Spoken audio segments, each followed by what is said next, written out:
For over 2 decades, Business Today has celebrated the women who shape India's future. The leaders, the innovators, the change makers. The legacy continues as we present the prestigious Most Powerful Women in Business Awards. This year marks the unveiling of the 22nd edition of India's definitive list, honoring exceptional women who lead. Join us as Business Today celebrates the women powering India's tomorrow. Friday, 12th December at the National Stock Exchange, Mumbai. Book your seat now.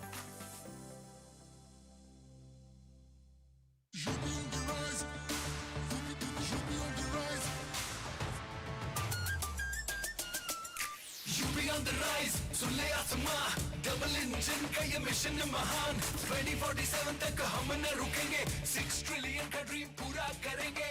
Mathura की गलियों में गूंजे है राधा, अयोध्या में दूर हुई मंदिर की बाधा, काशी प्रयागराज की गोल्डन चमक, यूपी सरकार की गूंजे धमक। सड़कों पर फर्राटा फिक्रलेस बिल्कुल बिंदास, एक्सप्रेस वे पर साए पूरा विश्वास। विकसित यूपी की बढ़ गई प्यास, 2047 का ये विजन बहुत खास। माफिया का दी एंड, फियर गॉन, योगी राज में लॉ एंड ऑर्डर हुआ स्ट्रॉन्ग। बेखौफ घूमे जनता, गुंडों पर मार, नया यूपी तोड़ रहा पुरानी दीवार। यूपी ऑन द राइज, सुन ले आसमां डबल इंजन का ये मिशन महान 2047 तक हम न रुकेंगे 6 ट्रिलियन का ड्रीम पूरा करेंगे।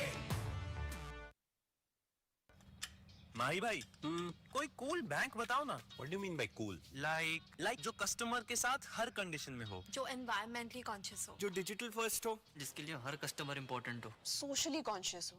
फिर तो SBI कूलेस्ट है। Really? SBI जो बैंक हर इंडियन को इको फ्रेंडली बनने में मदद करे, जो बैंक हर इंडियन को अपलिफ्ट करे, जो बैंक हर हाल में हर इंडियन का साथ दे, जो बैंक हर इंडियन को डिजिटल बैंकिंग करने का पावर दे, और जो बैंक हर इंडियन को साथ लेके चले, वही कूलेस्ट है। Really cool. वाओ, कूल तो है। So cool man. Very good. जो बैंक डिजिटली एडवांस्ड और इको फ्रेंडली हो और हर इंडियन को हर जगह सर्व करे, अपलिफ्ट करे, वही बैंक कूलेस्ट है। SBI, the banker to every Indian. Truly.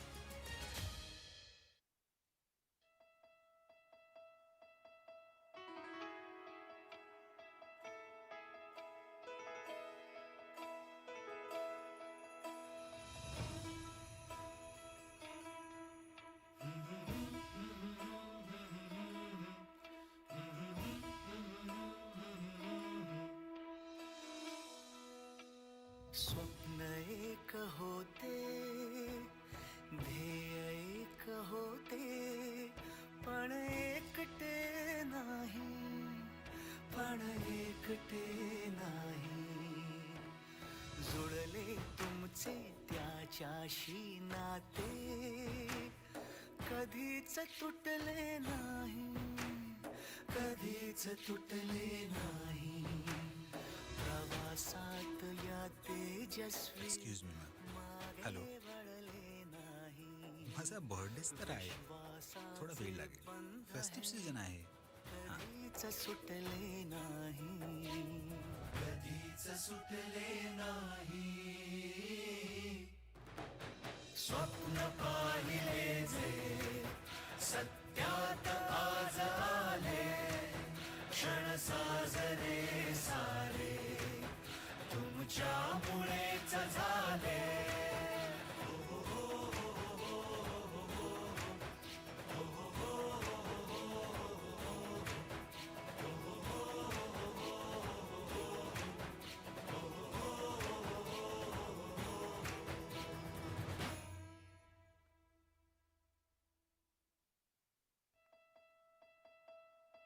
With the dynamic leadership of Dr. Payal Kanodia, M3M Foundation has become a force of unstoppable change, reaching 1,300 plus villages, transformed 4.8 million lives, advancing education for 2 million children, skill empowered 50,000 youth, restoring nature daily, supporting 2 lakh families with health and hygiene, and producing international athletes. M3M Foundation, a dawn of change, revealing India's awakening to its fullest potential.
For 25 glorious years, Business Today Golf has defined the legacy of corporate golfing, where CXOs and champions come together to compete, connect, and celebrate excellence. And legends from sports and business alike have walked these fairways. Corporate golf is very good, which I feel very happy. All the best to BT because they've done a great job. Enjoy the BT golf. It's more of fun, more of enjoyment. And it's always nice to come to a golf course, you meet so many different people. As we celebrate over 25 years of legacy, we tee off for a new chapter on December 14 in Chandigarh. For over 2 decades, Business Today has celebrated the women who shape India's future. The leaders, the innovators, the change makers. The legacy continues as we present the prestigious Most Powerful Women in Business Awards. This year marks the unveiling of the 22nd edition of India's definitive list, honoring exceptional women who lead. Join us as Business Today celebrates the women powering India's tomorrow. Friday, 12th December at the National Stock Exchange, Mumbai. Book your seat now.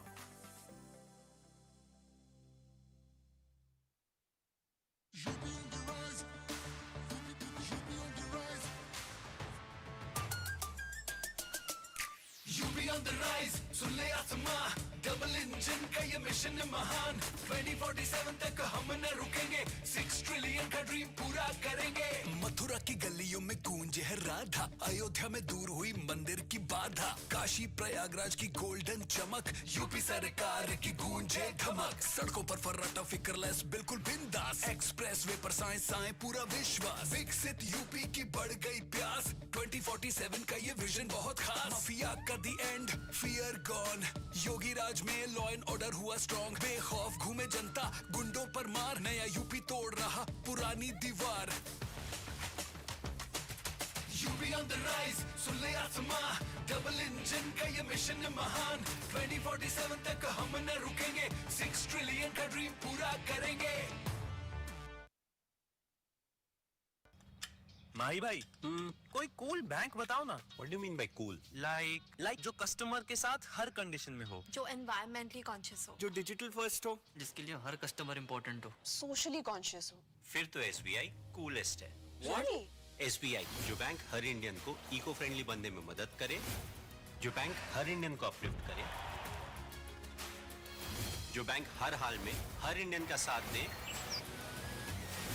जो bank हर Indian को digital banking करने का power दे और जो bank हर Indian को साथ लेके चले वही कूलेस्ट है. Really cool. Wow. कूल तो है. So cool, man. Very good. जो बैंक डिजिटली एडवांस्ड और इको फ्रेंडली हो और हर इंडियन को हर जगह सर्व करे, अपलिफ्ट करे, वही बैंक कूलेस्ट है. SBI, the banker to every Indian. Truly.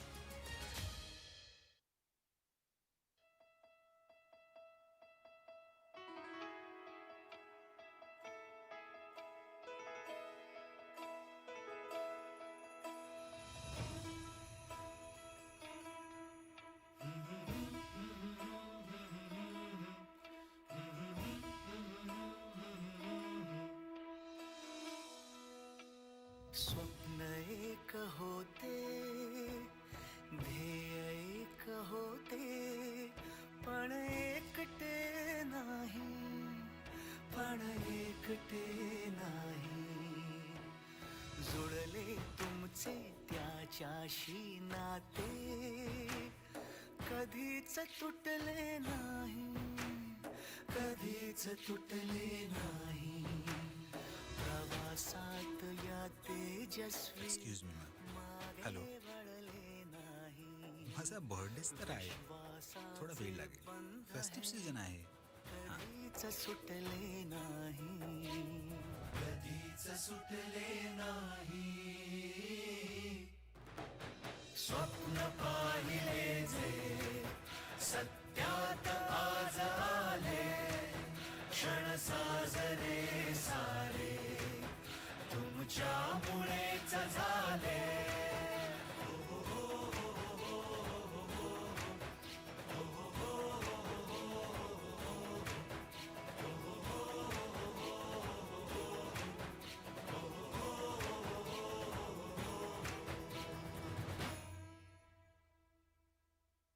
With the dynamic leadership of Dr. Payal Kanodia, M3M Foundation has become a force of unstoppable change, reaching 1,300 plus villages, transformed 4.8 million lives, advancing education for 2 million children, skill-empowered 50,000 youth, restoring nature daily, supporting 2 lakh families with health and hygiene, and producing international athletes. M3M Foundation, a dawn of change, revealing India's awakening to its fullest potential.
dedicated to celebrating extraordinary women who are reshaping the future of Indian businesses.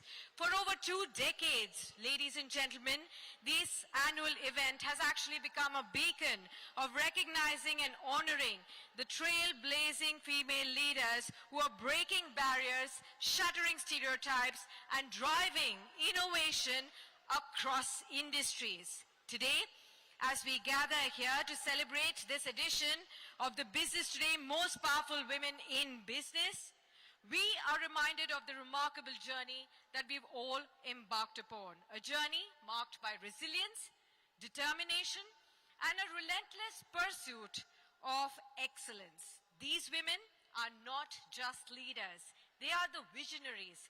They are catalysts of change and also the role models for generations to come.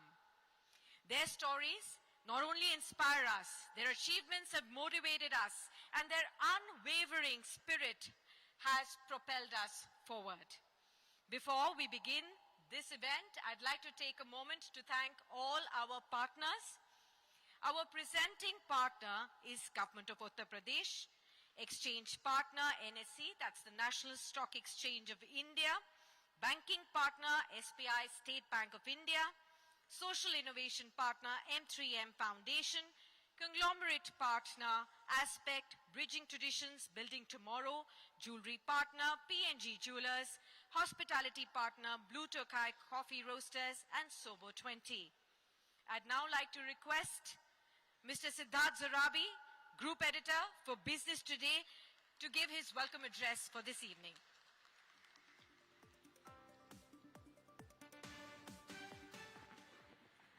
Good afternoon, namaskar, a very, very warm welcome to all of you. This is a very special occasion for Business Today, not just because it's the 22nd such event.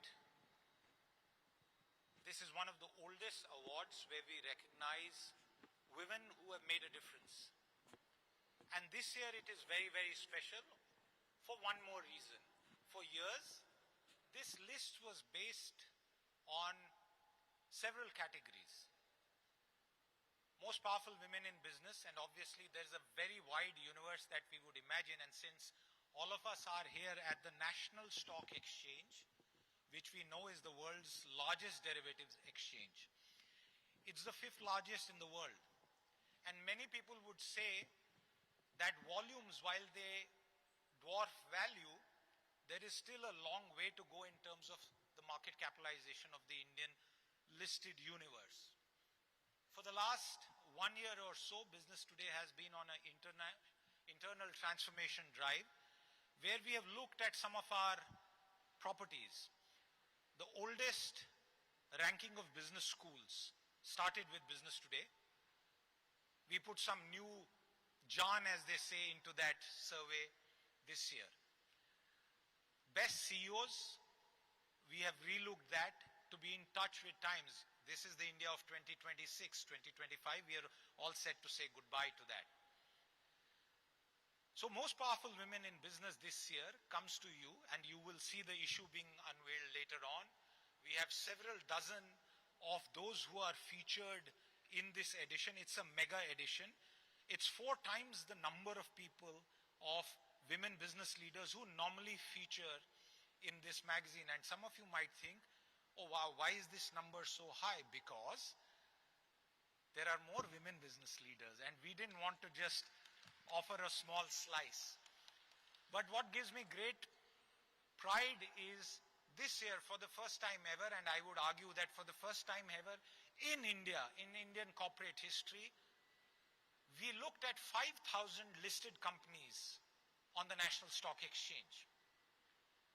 What we discovered was that roughly 2,000 of them and more, 2,100, have shown consistent profitability. Then we applied a second filter. We said, okay, let's go out and figure out how many of these are led by women CEOs. So we looked at the numbers. Then members of the BT research team said, listen, we shouldn't have only a CEO narrow definition, we should broaden it to CXOs. So we looked at up till the level of executive directors. So before any of you who are watching us or are going to read, if you're not there, doesn't mean that we are not recognizing you. We had certain constraints of the size of the magazine, the size of the list to work with. So eventually we came up, and this is, by the way, in Hindu and Indian Bharatiya philosophy, 151, 101, they're all good numbers, Shubh numbers. It so turns out 151 companies in the listed universe are led by women, and all of them are profitable. We then had one more round. I'm sorry I'm speaking more than a usual welcome speech, so Sakshi, do step in when I go overboard. But I am really fascinated about this, and I want to talk about it for a couple of more minutes. We then said, okay, the top 100 women in the listed universe with at least 100 crore of profit in the last declared result. So that's the cutoff in the print edition. On the website, you will see this entire database, and hopefully it will serve even some research purposes. But for 22 years, Business Today has also been recognizing people who are not listed, women business leaders whose companies are not listed, or who may be in other positions, regulators, or people in the government. So we came up with another basket who we call the super achievers. There are around 84 of them in this list. I don't think it's fully 100% comprehensive because unlisted, the data research takes time. You don't get results in unlisted firms. There's a 2-year delay, so we didn't know. But it's more or less 84, and that's a very respectable number. And then the third basket is women in governance. And it so happens that this is a particularly important point in India's economic history, a Goldilocks moment. And that Goldilocks economic moment is being handled by a woman finance minister, 8 record consecutive budgets. A woman economic affairs secretary, again a first. Many other women, and a couple of them here, the Director General of the National Sample Survey, Geeta Singh Rathore, the Secretary of the Department of Posts, Vandita Kaul. So around 20 of those, a few scientists, women leading defense establishments doing cutting edge work. So that's the size of the list. Sorry I took longer than this. It's a 200 plus list. Around 40 odd have made it here. We thank those who are here. We also take on record those who are not here, but I know they will be very delighted to see their name and their contributions in this list. So today evening, as I welcome all of you to this delightful location at the National Stock Exchange, and it so happens the 50th year of India's largest, most credible, platinum standard media group, the India Today Group, it gives me great delight to welcome you all to this fantastic evening. Thank you very much for being here. Sakshi, back to you.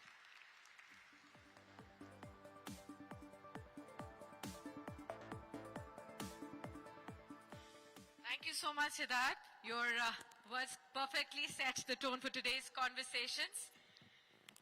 Ladies and gentlemen, let's kickstart this evening with our first session now, which is titled Beyond the Glass Ceiling. This session brings together distinguished women leaders in governance to explore the experiences and the perspectives that have shaped their journeys in public service. From choosing a career in government to serving in smaller towns and also challenging posts as well. The conversation will definitely delve deeper into finding out whether women bring a distinct lens to policy making as well as to community engagement as well. We're going to be also discussing how they also reflect on the motivations, transition to senior roles, as well as the realities of the long working hours, the frequent transfers that they have to undergo, and how have they really balanced demanding responsibilities with their own family lives as well. A sharp conversation with women in governance that offers guidance to also young women who are aspiring their careers in civil services as well. For this first session, ladies and gentlemen, please put your hands together for our first set of panelists, Geeta Singh Rathore, the DG of National Sample Survey. Let me also welcome on stage Vandita Kaul, Secretary, Department of Posts, who also walking up to the stage as well. I will be moderating this session along with my co-moderator, Krishna Gopalan, the Executive Editor of Business Today.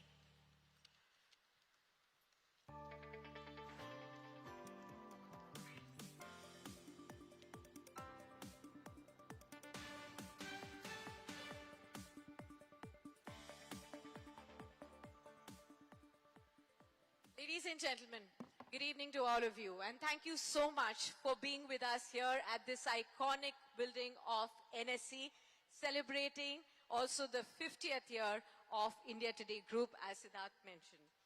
Our first session really brings together these two power women who are up onto the stage, and we're going to be learning from them more about their journeys and how they are inspiring a lot more women into this journey as well. So I'm going to be kick-starting with you, in fact, Geeta, to try to understand from you when it comes to, if you also remember any moment in your journey where you truly said, maybe this is it, you know, this is the break that I was waiting for, much before you even believed in yourself as well. What was that moment in your history, in your journey so far?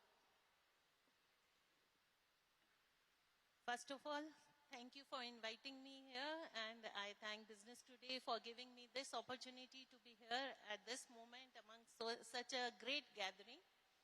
And regarding the moment which you are saying, as such in my service, not many actually, it was a very, very slow transition from joining the service and till today. Not a great moment was not there, but changes at every step where I could contribute into the system and I could make some change. I'm heading a national sample survey in which we go to the far-off corners of India to collect data on various socio-economic aspects of their lives. And I have seen that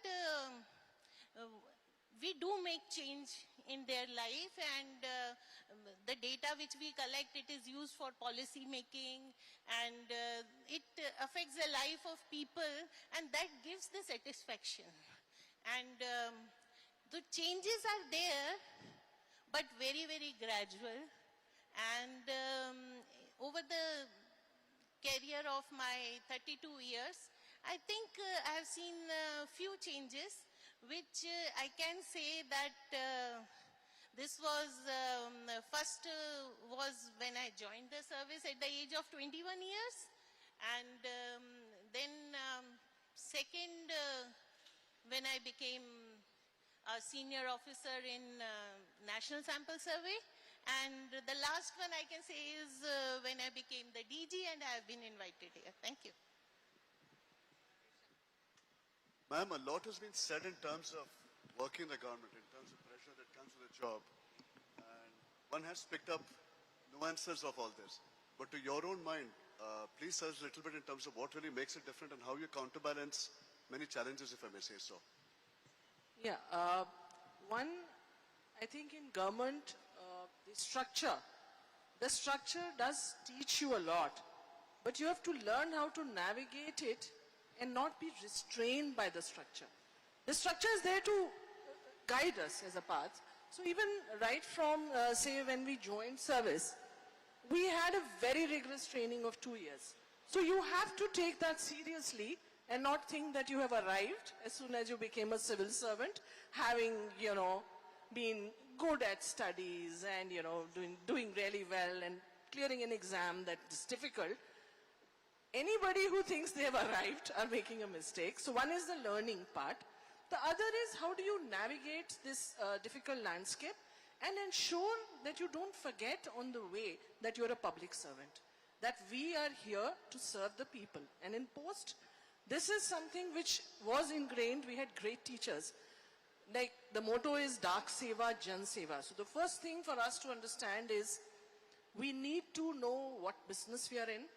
We need to know in that business who else is there, then only we'll do it properly. And also never forget that we are here to serve, because that's the biggest mistake to make. So the rules are there and you can follow them well without delaying things. It is possible to do it. And there is enough leeway, there are enough powers. It's just that we have to get our act together, get teams together, communicate properly, and we get the job done. Absolutely. Vandana, let me follow up that question by asking you, what's the difference that you find? We see often in the private sector that women often say that the glass ceilings are too high. They've taken a long time to break those glass ceilings. What happens in the civil services, in the government spaces? How would you differentiate that for women? See, my experience has been that in our time when we were young in college, the glass ceiling was only in the beginning, and that was societal. The glass ceiling was societal. In my service, I can say clearly, I never felt that there was a barrier for women to rise. And the system is fair. The only barrier, the difficult part is how do you navigate your family life? If you are married, you have children, you have social responsibilities more than men, even today. Even today, in our time, there was 7% women in the civil services. In 36 years, it's come to about 30%, but the intake is about equal now. So that's great. In my batch, there were just 10%. So you had to, I think, work harder initially. I won't say harder than men. We are all equal in terms of abilities. But you have to prove yourself more in the beginning. Now I'm very comfortable in my own skin. I don't have to prove anything to anybody. I've done my bit and I'm continuing to do it. So that's, I would say no ceiling. There's no glass ceiling in government. Ma'am, it does bring me to my next question in terms of in an environment like that, how do you keep yourself motivated? Because the general perception is accountability levels are a lot higher. See, outside motivation is not there. You have to motivate yourself, your team motivates you, and the work motivates you. The outcome of the work, which is there, the policies or the lives we touch of the people, they are the great motivation for us. And my team, which I'll say is quite large, and they are my motivators, and we discuss everything, and we motivate each other. And regarding the glass ceilings, I have also never faced any glass ceiling. In fact, I have received very, very great support from my seniors, my teammates, and the institutions where I have worked. So motivation, you have to self-motivate. Nobody will come to motivate you. And even your work and the outcome which is there, that motivates you. Vandita, you also mentioned family life. I wanted to talk to you about that as well. Specifically, when it comes to maybe a difficult posting, a tough situation that you may have faced, criticism that may have come your way, what role has your family played, or usually families have to play in such a role in grounding you? Yeah, I think I have to give great credit, one of course, to my parents, because I think the value systems that you get, they keep you grounded in difficult times. That's, the core. But after I got into a job, within 1 year, I got married, and soon after I had a baby. So, and I was in probation at that time. We have 2 years training. So at that time, the kind of support I got from my entire family, my in-laws, I never got comments on your coming in late, but I did have colleagues who had comments coming from their families. Even though they knew this woman is in a full-time job, it was resented. But in my case, I'm extremely, cognizant of this, that I could not have been here. I nearly quit when my son was 7 months old, because I was commuting 5 hours, up and down, 5 hours every day. I would leave at 7 in the morning, come back at 9 or 9:30, after having traveled 5 hours and worked the whole day, and my baby would be asleep. And I would look at him and I would cry. I would just cry. And then my husband would say, it'll be okay, it'll be okay. And I wrote out my resignation letter. In those days, I remember typing it out. And I held it for about 15 days. And all my batchmates said, don't do it, don't do it. It's, just hold on, things will change. And I asked my husband, I'm going to quit. He said, this is your decision. don't bring me into it, you'll blame me for the rest of our lives. And I have no problem. I asked my mother-in-law, she said, no problem. Please don't do these things without thinking. And luckily, I got a posting closer to home. Just luckily, I nearly made that mistake. So whichever young woman comes to me worried, I try to and not only women, even men now, their wives are working. We have to take care of their family. So I'm very clear that this is first priority. Let families be together. Let them cross this difficult phase. And we just had 3 months of maternity leave in those days. Later it became 6 months.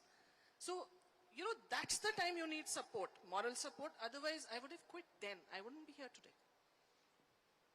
Ma'am, would you like to share your experience in terms of why the family factor became so critical? My family has always been supportive to me, and like Madam is saying, when we joined service, my parents were there, they were very supportive, my siblings, and after getting married, my in-laws, my husband, they were very supportive, and I have never found any instance in which I have felt they are not supporting me. And what I want to say is that this support and this is not a linear thing. It changes due to circumstances, and sometimes you have to take decisions based on your work or your family. So changes in circumstances, changing in timings and all that, you have to keep changing yourself, and the family dynamics also change. Now my kids are there and they are very supportive of me. In the beginning, like Madam said, it was a bit difficult period when they were going through schooling and colleges, and I used to have this guilt factor that I'm not there for them. But now I think that whatever has gone, we have done well. So, which ends well is all well. Okay. Vandita, bureaucracy is always seen as very rigid, hierarchical, maybe even slow at many times. I want to know what has been your playbook in navigating such situations. What is the trick that you use to make sure that the system works for you, with you, rather than against you? Yeah, I think, as I said in the beginning, there is this perception of rigidity, and it is due to the hierarchy. It's required for decision making and command and control. But when you are actually deliberating, you have to drop all that. And you have to have a fair table where everybody can speak up. So I think communication has been the key for me in terms of getting projects done. Actually planning initially is where I think I have been very, I wouldn't use the word democratic, I'm a learner. So I accept that I don't know everything. And I can't. There are experts who are doing things. There are people who know much more about me in a certain field. I may be good in some things. So we are a team and we are learning from each other. So that's, I think, which gets jobs done. And also a lot of reading, a lot of hard work. And everybody puts it in. Then they're happy to work with you. Ma'am, a big part of the job is taking the tough decisions. And you, of course, have to look at various parameters and consequences, if I may say so. How has that really evolved over time in your case? If you could tell us the difficulty of the entire process and how you have balanced it out. See, in government, decision is not based on single person's perception or decisions. So, we have a team, we discuss, we interact with each other, and we come to the conclusion, and then decisions are taken. So taking decision is not that much difficult or my sole responsibility. As a team we take a decision, and as a team we implement it. Vandita, when it comes to decision making, in your kind of a role, the margin of error is almost zero. So when it comes to making a decision between two options, say, which have equal amounts of risks, how do you take that decision? I think ultimately, as I said, a lot of discussion and as informed as it can be, but then we have to take care that the timelines don't get exceeded. So then I have to own the decision I take. And I have to jolly well stand by it and get the job done. If I've decided this is the path to be taken, I have to make sure my team is able to navigate that path and we get it done. So ultimately you have to own your decisions. There is sometimes a lot of gray area in decision making, and only in hindsight you will know. But if you don't take decisions, it's worse than taking a slightly wrong decision, and you can correct your course as long as your intent is good. If your integrity is fine, your intent is good, you're well informed, you just take the decision. Ma'am, does it really therefore become a combination of what one would say mental and emotional strength in terms of survival? Would I be right in saying that? In government system, obviously mental, what did you say? Mental and emotional, I said. Yes. Mental work is more, and mentally you have to be present, and in decision making, yes. Emotionally, I don't try to bring emotions into my work, but yeah, we have to be there. Interesting, because I bring a lot of emotions into my work all the time. So I don't know, I mean, it's with the head, but you have to look at the expressions of people when you're talking to them. I actually have done zoology, so I always say it's animal behavior I'm looking for. So, you know, you can see that expression changing and that person going like this, you know, body language. So for me, it's very emotional. I mean, it's a very emotional activity to deal with my team. Geeta, how do you keep your teams motivated when you know the pressure is extremely high, rewards are less? How do you keep them motivated there? Motivation for my team is to include them in the decision-making process. And we hold lots of discussions, we involve people and take their viewpoints and look at the data which is there, and look at the situations which are there, and we discuss, and I keep encouraging them, and I take their feedback, correct myself if it is there. So financially we cannot motivate anybody, but being behind their back, supporting them, that I think is the motivation which was there for me, and I try to give that same motivation to my team also. Thank you so much, Geeta, and thank you so much, Vandita, for this wonderful session. Huge round of applause, ladies and gentlemen. This could have gone on and on, but we are short of time, as you all know. But thank you so much for being with us. Thank you. I want to thank my entire organization. Thank you.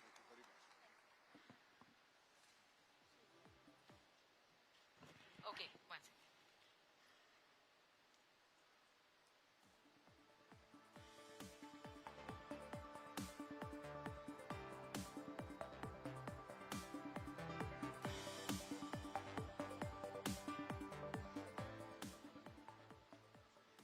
Warm round of applause, ladies and gentlemen, for our power ladies. Ladies and gentlemen, our next session is titled Clicks, Care, Concrete and Chic. This next session spotlights the powerful role that the women leaders are playing in reshaping businesses. Through their journeys, we will uncover what it takes to disrupt the old, build the new, steer organizations towards more inclusive and future-ready economies. A sharp, forward-looking conversation on the unique perspective that women bring to disruption and how their leadership is redefining the future of business. And for this session, please put your hands together to invite the next set of panelists on stage. We have Gunjan Soni, Country MD, YouTube India. Huge round of applause there. Let me also welcome on stage Geetika Mehta, MD of Nivea, to be also joining us on the stage, please. Let us also welcome Pushpa Bector, Senior ED of DLF, to come up on stage. We will also have Nandita Sinha, CEO Myntra, to please walk in on the stage, please. Dr. Payal Kanodia, the chairperson of M3M Foundation. And to take this discussion forward, I'd like to invite the session moderator, Abha Bakaya, consulting editor for Business Today. What a fabulous panel we have here, one of many, as we celebrate India's most powerful women in business. I'm super thrilled to be in conversation with some of the most dynamic leaders that I know are driving change in our country right now across industry. And I'm really excited to hear from all of you more about, you know, in the past, at so many panels across so many events, we've always spoken about how women are overcoming challenges and beating the gender stereotype. I actually want to just turn that conversation on its head and talk about your strengths as leaders and as women leaders, because I think the world is changing today. And today when we are out there as these powerful, dynamic forces, everyone is having to sort of sit back and listen. Would you agree? And what has the experience been like for you as you take your companies forward? Gunjan, can I start with you? First of all, thank you, Abha, for having us here. And this sounds like a really interesting panel that you're setting it up as, because I think most of us came prepared for questions which are very traditional. But since the nature of your question is on the forces and the power, I am a big sci-fi and fantasy fan. So I would say, I think, you know, one unique superpower that I've seen a lot of leaders in general, but women leaders in particular, tend to have is the ability to use both their left and right brain. And I think that brings, you know, from an innovation standpoint, from an ability to make good decisions, science and research tells us that it actually leads to better outcomes. So you can then combine the data and insight on one end, but just the ability to detect who will be the best fit for leading that job or project. And I think that is a superpower that I hope more and more of not just women, but men and everyone embraces, because the future world, especially with Gen AI, and sorry, I am bringing that into the conversation very early, is such that we need to embrace the full power of our brain, left or right, all put together. Absolutely, I think that's a fantastic answer. Geetika, how would you answer this question, and particularly as you are viewing it from a different industry, different experience, you've transitioned through many industries as well. So thanks, firstly actually to Business Today for having us here, and then Abha, thank you for that question. The way I look at it is, and to the point around what are the uniqueness I think that we bring as women leaders, similar to maybe what Gunjan said, I think empathy is one thing that I think comes a little bit more naturally to us, and therefore that helps us maybe better attune ourselves to what are the requirements of the organization, of the teams that work for the organization, because every organization is just a summation of the people there, right? It's very easy to have the same processes, the same systems across companies. It's the people there that make the difference, and if you're able to get the best out of them, then you really have a best organization. So I think that is something that I do believe that women leaders are doing a lot more of. Of course, we've had it easier, and I'm referring to the earlier panel as well. Maybe I think the hurdles for us were far lower, and yet we have so much more distance to travel. So it is now that we stand on the shoulder of giants, but we have to pave the way for more women in this industry, in the overall, you know, country, and have a more powerful play, because I still think we are so under-indexed compared to the potential that we can really bring alive. So that's work to be done still. Absolutely, and I think that's, again, such a critical point, because when we're talking about the road to profitability, is the gap narrowing, Nandita, in the roles that leaders are playing, regardless of gender, regardless of some of these other factors? I think, thank you, Abha, and thank you, Business Today, to having us here, and really happy to be amongst all of us today. I think I would say that the gap is narrowing, but I think, as ma'am said in the earlier panel, the intake today is more equal than what it was earlier. However, as you go through the ranks and as you go through different life stage changes that happen across a woman's life, and sometimes even now I would say equally for both the genders, you are having, you know, you're having to change cities, you're having to take care of parents or children, etc. I think how do organizations and individuals navigate those tough years really define. It's like a cliff, or a, you know, you either fall through the cliff or you go to the next level. And then I think you also come to the age where you find it easier to express yourself, be confident in your own skin, and start looking at opportunities with that lens that you deserve those opportunities. I think the roles of organizations to enable women at those two moments, I think, is very critical.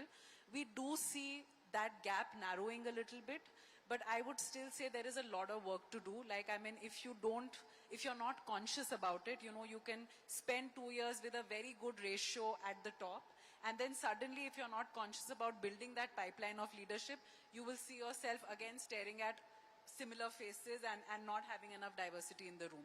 So I think there is still a lot of, like Gitika said, we have lesser hurdles. We are standing on the shoulders of a lot of, you know, people who have enabled this, women who've enabled this for us, but we still have to work consciously towards it, because if you blink and if you miss it, then again in 2 years you're sitting at a place where there is not enough diversity. Absolutely. And it's so refreshing to hear that approach and to hear that someone is actually looking at it intentionally and not just as a byproduct or to tick off, you know, some tokenism.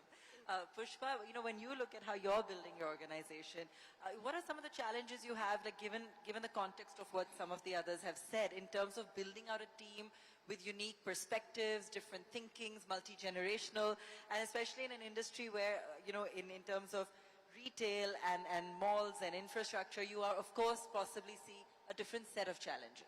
Yes. Good evening, everyone, and thank you, Abba. Well, I think, you know, we have started this journey, especially because I represent the real estate space. Used to be traditionally, as you know, very patriarchal.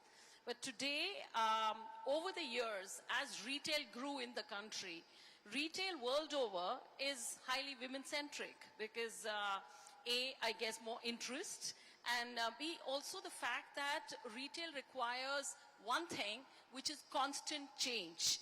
And I do think that women have an ability to capture that change more effectively than men.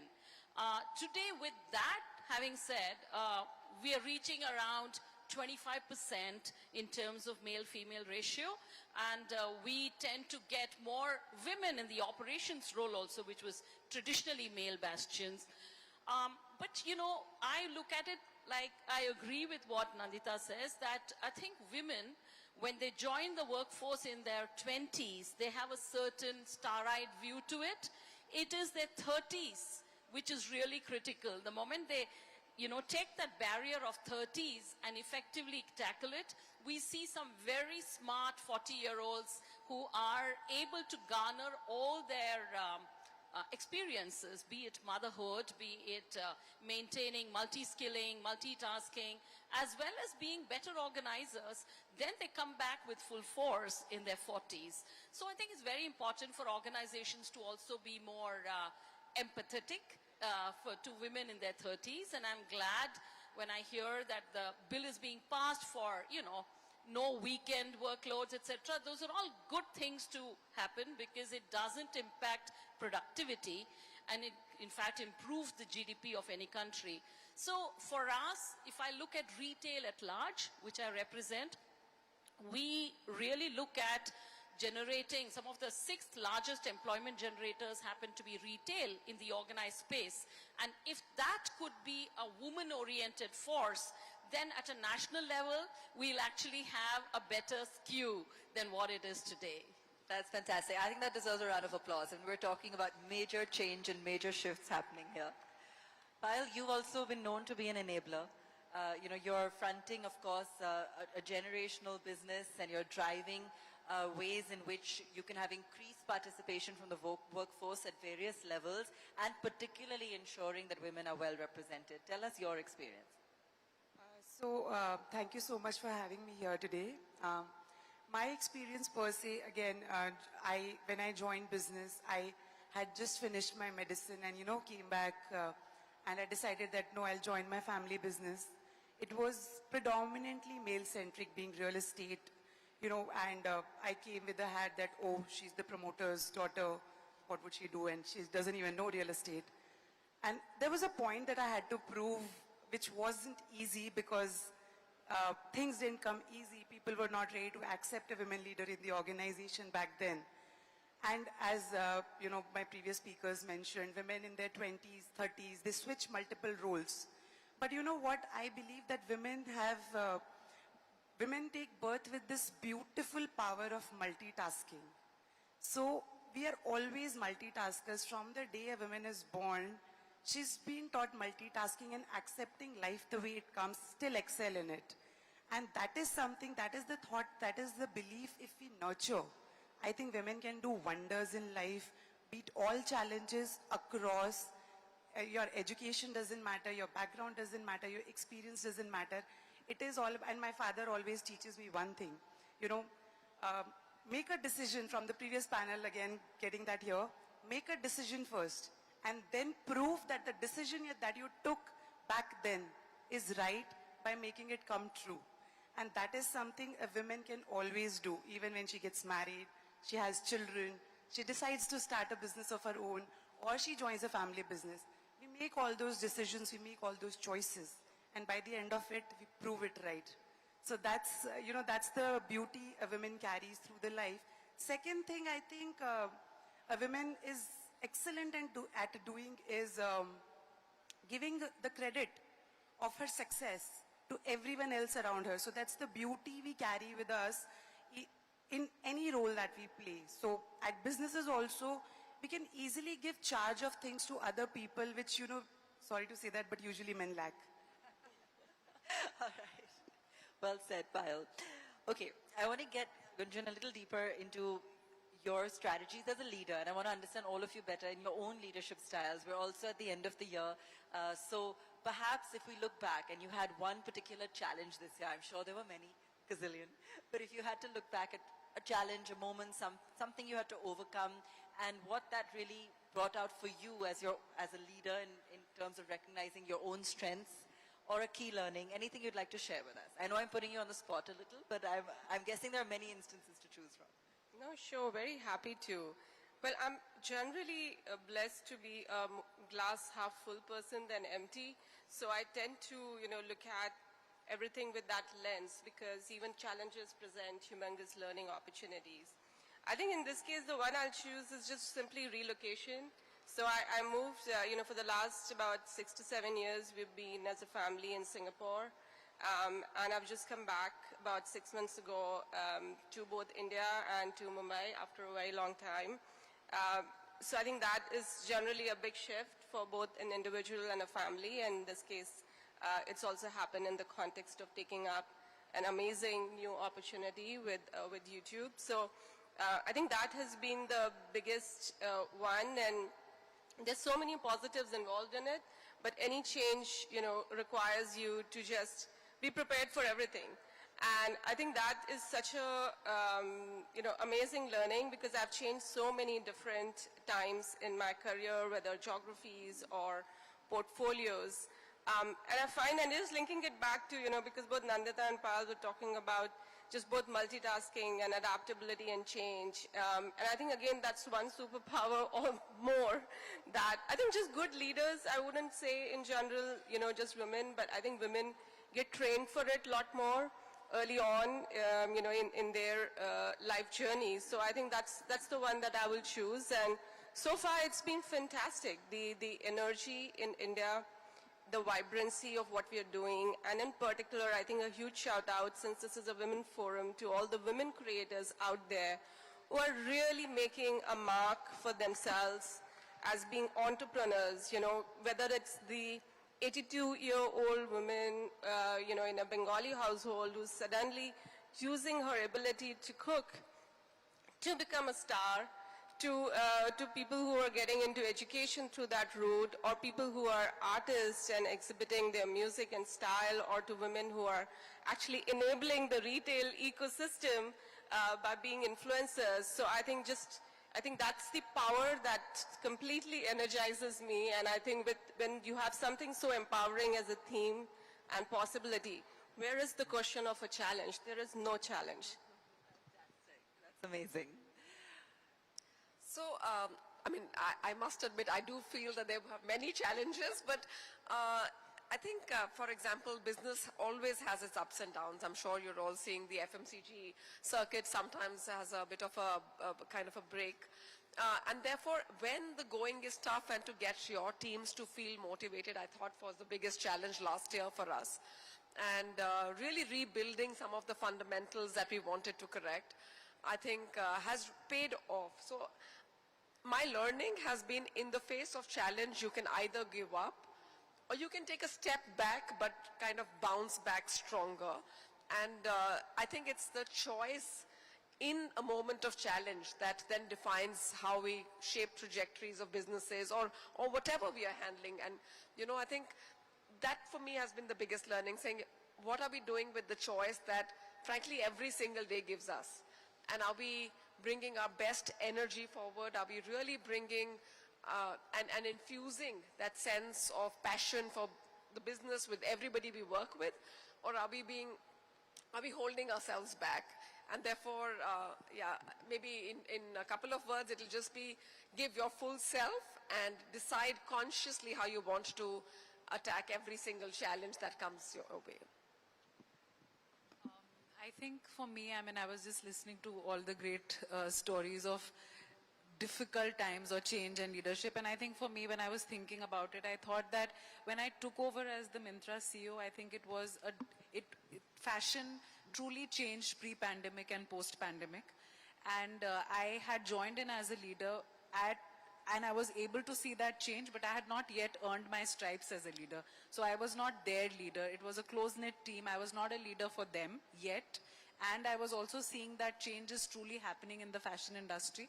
I think just maneuvering through that change and saying in a very, looking through data, intuition, consumer, and convincing the team that, the change is coming. Now we can decide whether we change the platform, whether we disrupt ourselves, or whether we continue to live in this past world of what we were.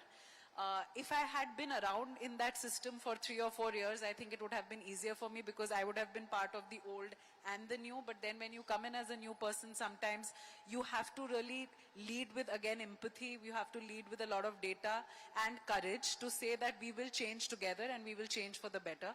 So I think that was a time that taught me a lot to say that even if you're doing things which are not well accepted in the beginning, you just have to keep plowing through, like Gitika said, keep showing up and keep showing up with empathy, because everybody wants to do their best, but how do they navigate the change is also not easy for them. So I think for me that was probably in recent times one of the tough things that happened, but truly we emerged stronger as a team and as a company. So maybe we did something right along the way. Really great to hear all these stories, and it gives us an insight into, really what's been shaping your journeys. Yeah. So yeah, absolutely. Great hearing that everyone faces challenge, but it's really how you tackle that defines you. So we here in my team, what we did was we were growing at a certain stable rate. Then we decided to, post-pandemic of course, retail bounced back, and we looked at doubling our portfolio. Now that sounds fantastic when you say you're doubling your portfolio. It says, oh wow, fantastic.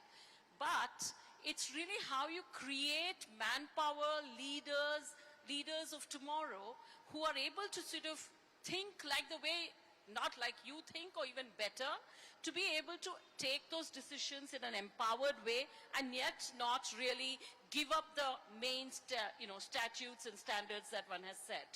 So I found trying to get my next in line to be really taking those decisions in a bold way and changing that mindset. That was a positive challenge that I had. But I must say that now we are fully geared. We have a slew of next level of leaders, but it takes a lot of effort and grooming for them to get to that level that yes, they can take those decisions and move on without fear. But at a personal level also, it was a bit of a challenge because I'm sure we all have aging parents. So my mother was quite ill, and so balancing that and doubling the portfolio, looked at 25 was a tough one. Wow. That's a Herculean task, and by the way, no mean feat achieving grooming the next generation of leaders. Right. So That's right. Congratulations on that. Payal. So you know what, it's not funny. Yesterday I happened to sit with Sadhguru yesterday evening, and I asked him the same question, that how do you overcome challenges in life? And to that his answer was, isn't it good to have challenges? And I believe the same to some extent, because if you don't have challenges in life, you'll stop growing. you'll become complacent. What will you fight for? What will you grow for? You cannot say you've arrived, you're doing nothing, you've achieved it all. Challenges is something, the challenging times or any challenge that you face, it's actually something that writes your growth story, that writes your growth journey. And I'm not saying invite challenges, let's not invite challenges. We're not manifesting here, but yes, challenges are a part and parcel of life.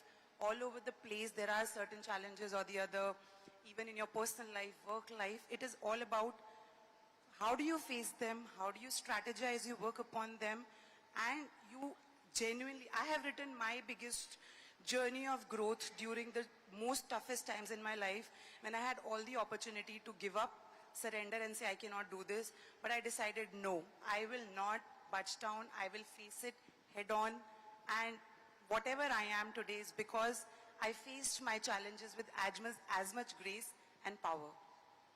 Lovely. Okay, we have just 5 minutes to go, so I'm going to just get one last comment from each of you. And we're heading into January. I've asked you about your challenges. Now let me ask you about your goals. So for the new year or for the foreseeable future, there must be some goal or some benchmark you set for yourselves as leaders. I mean, they could be, of course, I know there must be targets and milestones at work. There may be professional goals, or there may be personal goals also in terms of how you want to evolve or grow or give back. Anything that you can share with us, Gunjan? Yeah, of course. There is a very long list. So if I go on and on, your 5 minutes will get exhausted. But I think making health a priority is quite on top of it. But also, I think dreaming big. For not just for myself, but for society, for my company. I often feel like, in my learning in life, that dreaming is underrated and patience is overrated. So I would, I want to dream bigger, Love that, yeah. be impatient, and over time bend the universe to your will and overcome challenges that we've been talking about. I love it. I think that's my new DP. That tagline. Again, yes, the laundry list is very big on what all goals are, but I think maybe linked to what was said earlier, my mantra for next year would be believe in yourselves. And it's not just for myself, because you sometimes put stretch goals, but also infect that belief in people that, are around me. Saying, if you put your mind to it, then you can really fulfill all the dreams that you set out to do. So believe in yourself would be what I would call out for the next year. Fantastic. For me, I think, I'm going to keep to the theme of change and truly for myself, for my organization, how do we keep disrupting ourselves and how do we believe in escape velocity? I think not just about doing things, but how do we achieve escape velocity in the new things that we do? Learning would be another big thing. With AI coming in, I think there is a lot of curiosity. How do I channel it for myself and for the rest of the org and really feel more educated about it as we go through the year. Health is the other one. I think at this point in time, it's, you do feel the need to invest in yourself and then invest in the rest of the family, because that's I think that's the flywheel you want to create. And I think one thing which I'm not very good at responding to messages. So today morning I told myself that this is the one goal I will have, that I will, and anyone who meets me will say, I sent you a message but you never said anything back to me. So I will change I that. have the same complaint, by the way. So I will change Post that panel, in the she's next going to year. disappear. Yeah. Yeah, I can use AI. Pushpa. Yes, so of course we are all dreamers and achievers, which is why we are here. One thing that I believe the next year, I want to widen my horizon, really think beyond Delhi NCR, open new horizons, look at West, South for opportunities for the company and for ourselves. The second is, of course, look at teams who are younger. So my real mantra now is really recruit many more Gen Zs in the team, because their thinking, I see, is far, far different to the millennials. Very brave, Pushpa. I hear, but I think it's important because they are all the ones who are also shopping.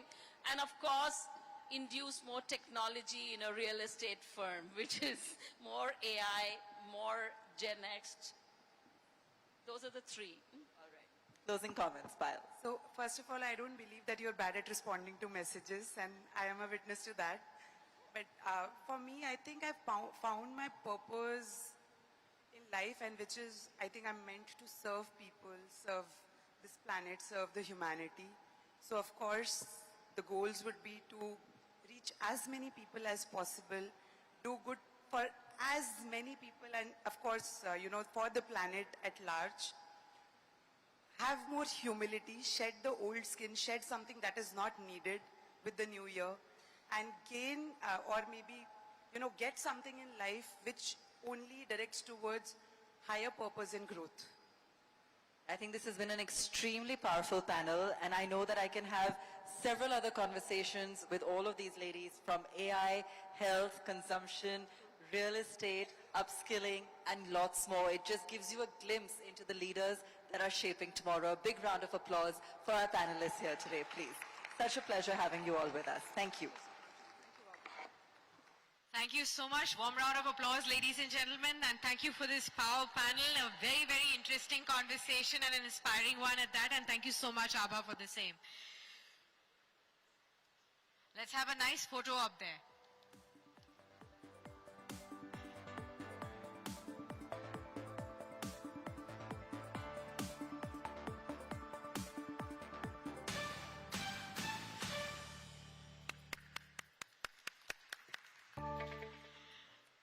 All right, ladies and gentlemen, let's move on to our next session now. This is titled Catalysts of Transformation. This session will unpack the promise and the pressure of legacy leadership roles in a rapidly evolving entrepreneurial landscape. A candid conversation that we are going to be witnessing on ambition, on empowerment and opportunity as well. Remember, this will also be focused on expectations, challenges that also come along as well, and also through the lens of the women business leaders. For this session, ladies and gentlemen, please put your hands together for our next set of panelists. We have Vinati Saraf Mutreja, the MD and the CEO of Vinati Organics with us on the stage, please. Let's also welcome Priyanka Chigurupati, the ED of Granules India, to also walk up to the stage. We also have Brahmani Nara, the Executive Director of Heritage Foods, and to moderate this session we have Mr. Siddharth Zorabi, Group Editor of Business Today. Warm round of applause, ladies and gentlemen. Thank you very much. A very warm welcome to all of you once again. What a fantastic evening. As the evening increases, the lights are shining on very brightly, and three of the people who I really believe have transformed the legacy continue to do so as second generation entrepreneurs and business people. You heard different perspectives from women leaders here. I really want to begin with the first one about how does it mean to be born in a business family and then end up doing the same thing that your father or a forefather really started with it. What I want to do is, Brahmani, if you permit me, start with you and then go across the panel.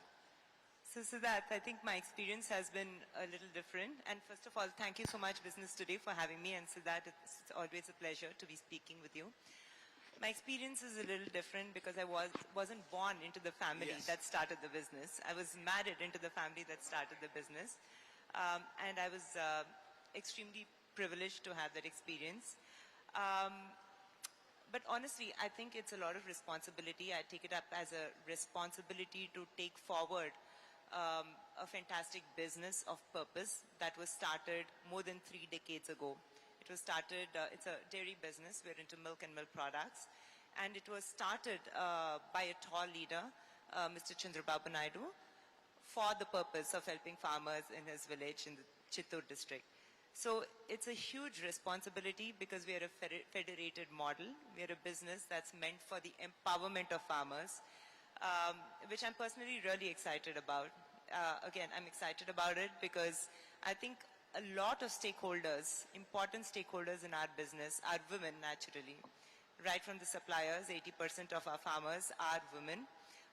And on the consumer side as well, in the market, the major decision makers of health and nutrition for any family ends up being the woman of the family. So for me, I think it's a huge opportunity. About getting into the family business and having the load, responsibility, and some ways the pressure to excel. Thank you everybody for having me, and thanks Dad for the question. And it's amazing to be on the panel with two of my friends. So honestly, I was born into a business family, but I was never made to feel that way because we never had business conversations on the table ever. Like, we never had anything. My parents, to a very large extent, just wanted to, I think, protect their children. They wanted us to remain kids to the level that we could. So around when I was a teenager, I went to the US to school, and I studied there. Even then, right, I didn't really understand what, good or bad, I didn't understand what it was to run a business, why I should. And I think a lot of us, unfortunately, are like that because we have the, we're very, I guess, content with what we have. We're provided whatever we need. But even in school, I was a total nerd. So it was just complete book knowledge. So it wasn't something that I learned from when I was a child. It was just something that I actually started developing once I joined the company. One day, I was actually pursuing fashion earlier in my career. One day, my dad just had a meeting with me, and he was like, hey, why don't you jump into granules? We're doing this, this, this. So I said, okay. And even then, I was just working. I was going to work. I was just coming back 9 to 5, just doing that. But I think the true responsibility hit me when I moved to the US again, and when I was made accountable for a division overnight. And that's where I think the whole aspect of what a business is, how do you run it, I learned everything on the job. But what the family taught me was resilience. I saw my father work day in and day out, because he was an entrepreneur that came from absolutely nothing. And my mom was the silent force behind everything. She was also working in the company and taking care of a family. So I think that is what I learned from being a part of a family business. Many things to unpack there. And that pivot point that you spoke about, we'll try and come back. You know, the same question, but one quick addition, and which is finding the motivation, according to me, must be a huge task for an inheritor. What drove you? I think it's, first of all, thank you for having me here. I think it's interesting that how, now can you hear me? Yeah, thank you for having me. I think it's very interesting that how each one of us has a different story. Yes. She was married into a family business. She got into it much later in life. When I was 6, my father started this business. Till I was 6, he had a job at another company. So I have seen him build it from the start. And by the time I was 13, I would say, I developed an interest in chemistry. I went on to study business and chemistry. So at 13, you knew this Not was at it? 13, I studied this, but at 20, I knew I was going to join the company because I had an interest, and I was attending meetings with him at 18. So it's a different story for each one of us. And what motivates you, I think, you said earlier that you're doing the same thing in and out, what your previous generation is doing, which is not true at all. Okay. When you start, you are told that you have to bring something new to the table. You have to be different. You have to be your own person. You have to be your own leader eventually. So that's the mandate that is in. That is true for everyone. So and that is what motivates you again, right? To be different and to set your own path and to create your own niche as a leader. Brahmani, take that point forward about setting your own path versus what was already a fully functional and a running business. I think I got a little lucky growing up. My experiences were very different growing up. My mom was academically very rigorous with us. So, you know, we went out there, studied a lot, technical education, went to engineering school, all of that. What had she hoped that you will be? I think there were no outcomes planned as such, but she just wanted for us to be independent.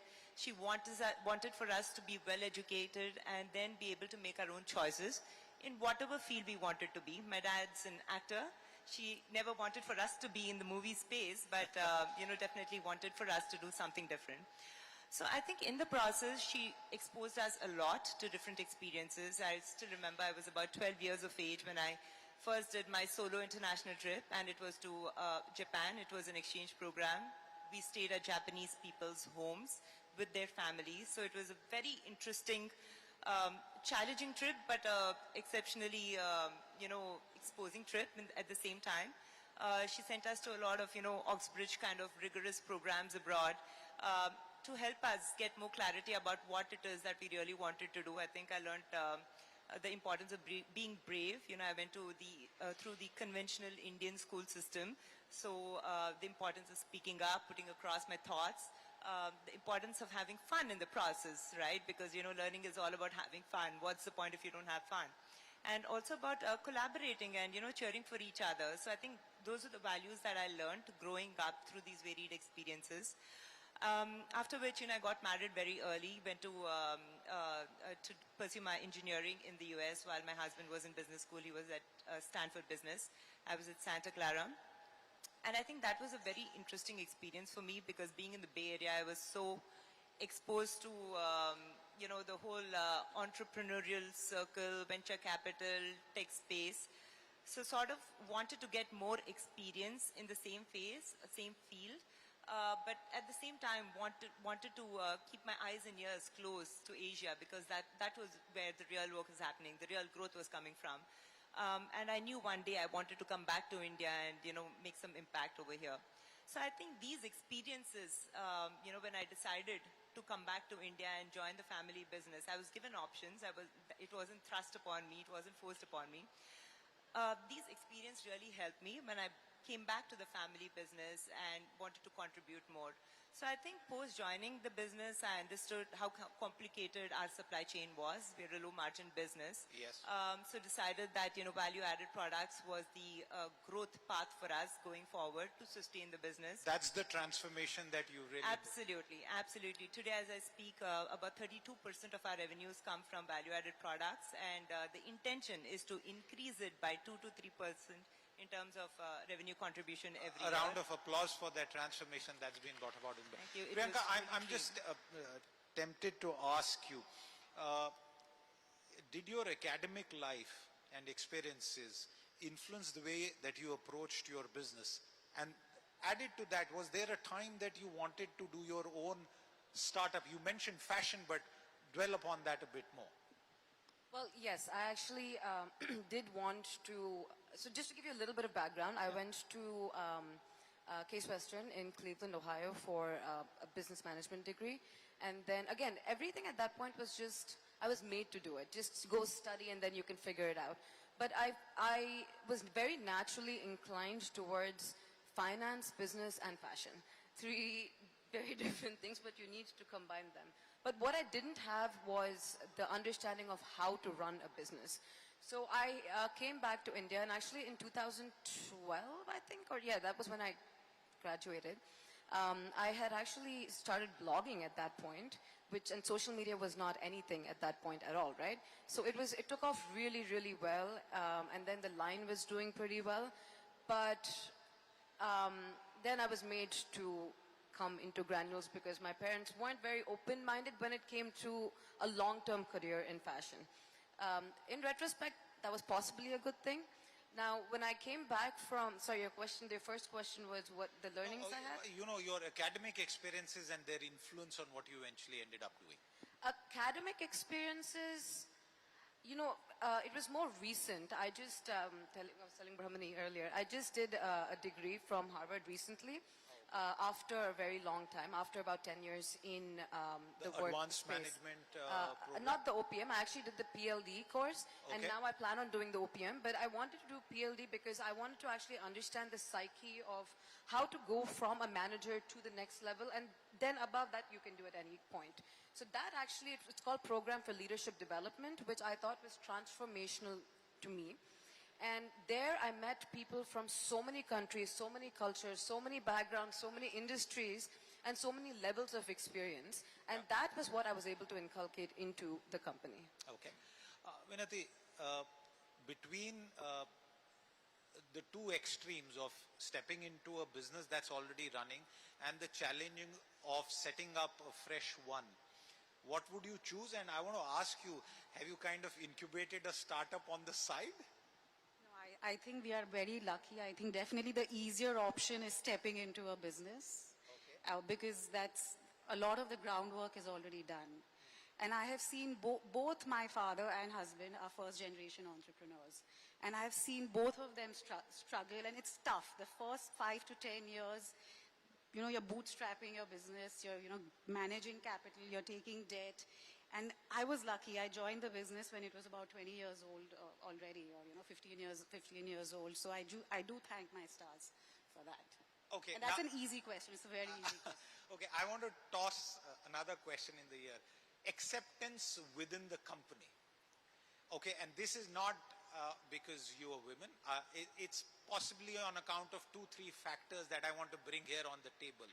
Being women, being either married in your case or being born into the family, and then having to work with a very smart bunch of professionals, because all your 3 companies couldn't have become what they are unless at different phases you had very good professionals working in the company. So how was that acceptance? Did you face challenges? And if you did, why was that? Was it because of gender or because of, you know, who you were? I mean, who wants to go with that? I can go first. I think I got very lucky. There was a strong precedence of a woman co-founder, my mother-in-law, within the business. She worked tirelessly to build the business.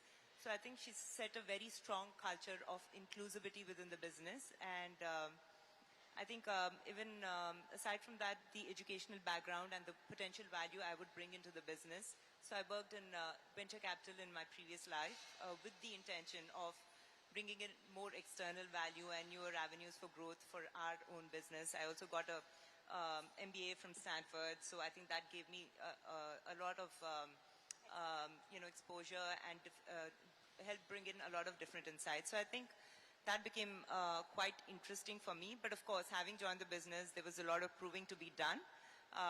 And that's where, you know, we were struggling with the retail business. We were losing a lot of money. So my first mission was to how do we either turn around or divest from that business. We did it successfully. And then started focusing on value-added dairy products. And you know, as I speak now, focusing more and more on functional health products. And we partnered with a high-protein ice cream company, makes sugar-free, yummy ice creams. And we're in the process of acquiring 51% stake in that company. Okay, so wow. I think, yeah, I think there was some work involved. Absolutely. The same point about working with professionals, gaining acceptance, credibility, and stature within that set. You go first. Well, to start with, pharmaceuticals is a very male-dominated industry. So even when now it's improving a little bit, well, case in point, but 10, 12 years ago when I joined the business, I was all of like 20-something, and I was made to be the CXO of a company overnight. So of course, it was extremely challenging. People were not accepting of me. And I learned it the very hard way that respect cannot be earned through titles, cannot be threatened for, cannot be asked for. You really have to earn the respect. Sorry to interrupt you, what was that one pivotal moment when you felt, okay, now they really respect me, I don't have to sort of push my way around? When people were like, one person in our company, he said, we need you to do what you did in the US. So what I did in the US, I'll just give you a little background. Yeah, that's very important, please. When I went to the US, we had a B2B division, but we set up 2 B2C divisions at that point, which one of which was OTC and one of which was RX. The prescription side of it, we didn't know anything about it. We didn't know anything as a company.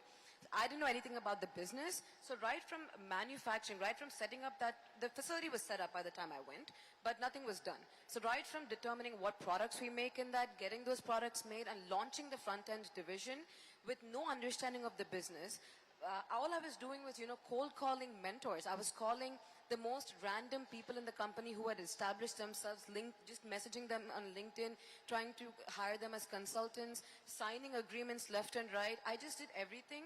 And with a bit of luck, we built that business to where today it's about 60% of the overall business's contributor. Okay. So I did that in the US, and the day I felt like people respected me was when a few people in a meeting, they said, we need you to do in India what you have done in the US.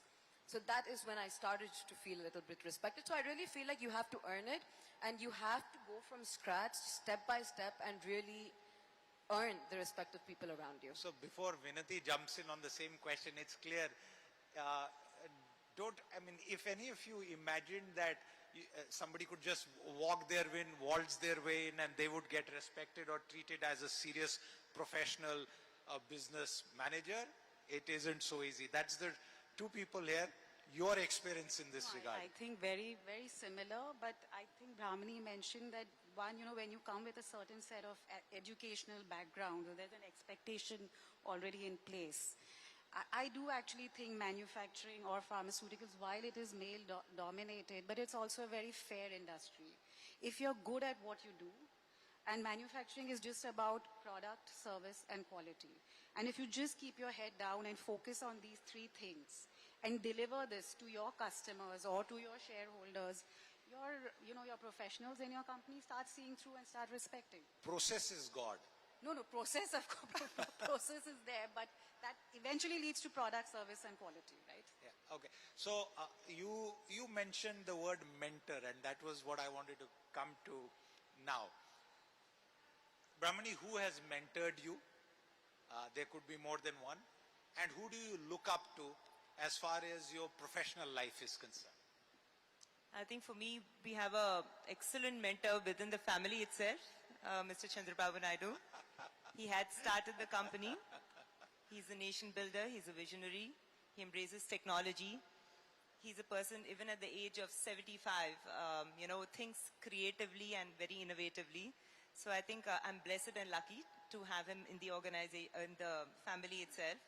But I think aside... Can I interrupt you? There's a public perception about Mr. Naidu, the person who started the IT revolution, Cyberabad and other things. I was a student in Secunderabad, Hyderabad those days, and that was the big thing. How is he inside the home? Because the moment you step out, you have a political persona. Share whatever you can with us. I think he's the easiest person to work with, because once he gives a vision, once he gives responsibilities, he gives that space with great expectations in mind. So I think it's so hard to come across a leader like that. And he's exceptionally purpose-driven. He keeps telling us always, make sure you have an impact in whatever you're doing, or don't do it, and do it wholeheartedly. So our family council meetings are also driven very professionally. Each one of us has a responsibility, and we report back to each other, and it's a very fair process that we have.